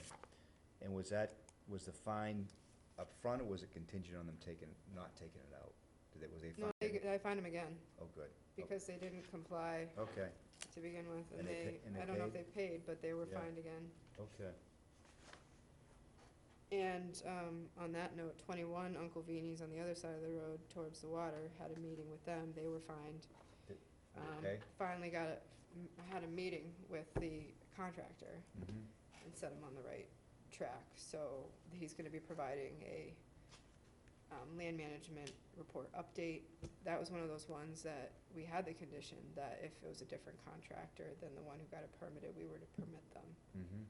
and that didn't happen. Right. So they were fined for not keeping up with their land management plan, which required monitoring and reporting, and also the No, we- irrigation. Yeah, well, we voted no fertilizer too. Well, that too. Yeah. Well, yeah, so irrigation, fertilization, I put that as one. Yep. And then, so they're not gonna rip it out, they're gonna come talk to you about it. They agree with the no fertilization. They're hoping, and I said they can come talk to you about it, talk to you about leaving the irrigation in. Is it it's in the 0 to It's in 50? the 0 to 50. I can tell I you how I feel. expressed Yeah. my thoughts to them, but I said it is their right to come talk to you. Right, yeah. So at least we had some communication with them finally. Good, thanks for that. Tell Brad about what happened this morning. I had a very difficult person come in here about one of our more recent violations, a person who was very difficult to the board as well, without saying anybody. So it was just a very difficult exchange, Mhm. and they was very upset that his fines start today, Wow, daily. Yep. He has not complied. wow. Was he civil, or was he really? No. Yeah, well, hopefully he had some help to, I did. good, good. Wasn't pleasant though. No, I'm sorry you had to deal with that. Hey, I saw that potential. no, I had a lot of people around, so that was good. Oh, good, so, We have a new violation at 422 Main Street, you're gonna see on September 18th, and it's a, clear cut down at Flax Pond. oh, boy. Under the guise of replacing a patio and retaining wall, which they did have before, but there's no reason to rip up what they did. The person is coming in on the 18th. Without any details, is a contractor involved in doing the work? I have his information too. So that's amazing that a contractor wouldn't know better. No, this has been happening. I know, we've discussed that. We'll discuss it on the I know. 18th, but Right, that's no, that's what I'm forthcoming. saying, without getting into. It's right on the power lines, but it's by where Leo, the inflow to the Leo's leased bogs are. That's our property, just to the east of that, on that pond. So that's forthcoming. Sorry, we can get back to minutes if you want. There's other violation updates, but we're picking away at them. All right, so you're good with January 16th? Mm-hmm. Anything for August 7th for me? I haven't seen anything.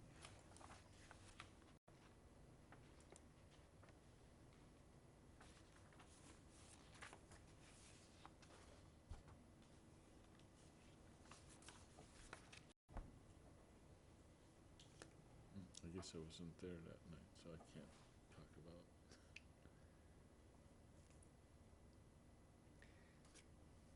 we might want to change on page 5 in the discussion over the in lieu fee program, because Nikki went ahead and put in a pre-proposal for the oyster reef, which is good news. But I think it says that we looked into it and wasn't sure it was worth the effort. I guess we weren't sure if it. That was at August 7th. At the last meeting, she went, August 21st, she went forward and put it in. Yeah. With your request, so. Right. This was a few weeks prior. I guess you could say we weren't sure it was worth the effort. It was probably, I think we weren't sure that it was applicable, Yeah. but, I can say applicable, that's fine. yeah. And thanks to Nikki for making that happen. She got Yeah, that she did great. proposals together, and hopefully we'll be successful. She's pretty good, that one. She's pretty good. Yeah, Ask her to do something, she doesn't. yeah.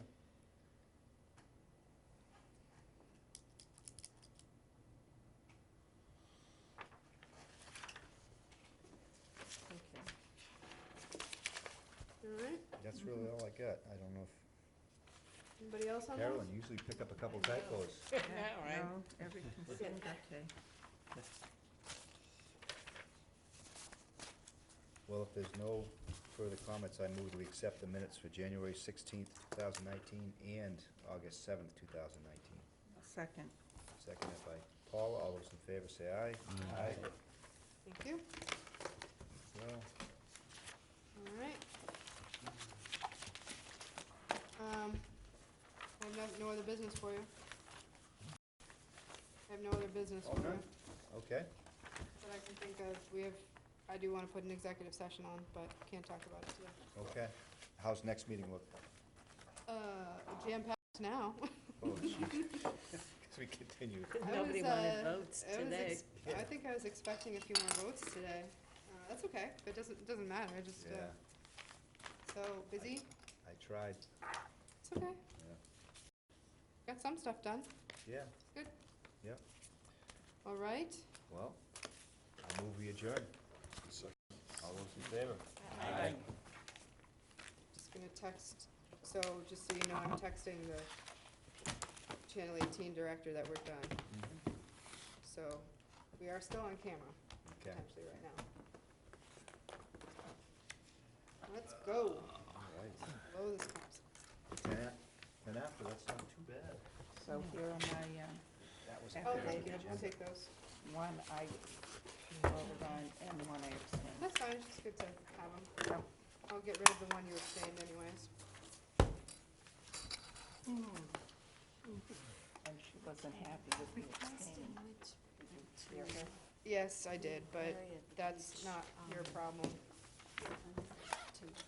Her problem. Yeah, we had a couple of not very happy people tonight. I wasn't expecting there to be happy I people know. tonight, One piece for us to go. I agree. I think. Can't make people happy all the time. Well, we were down and there's a couple last.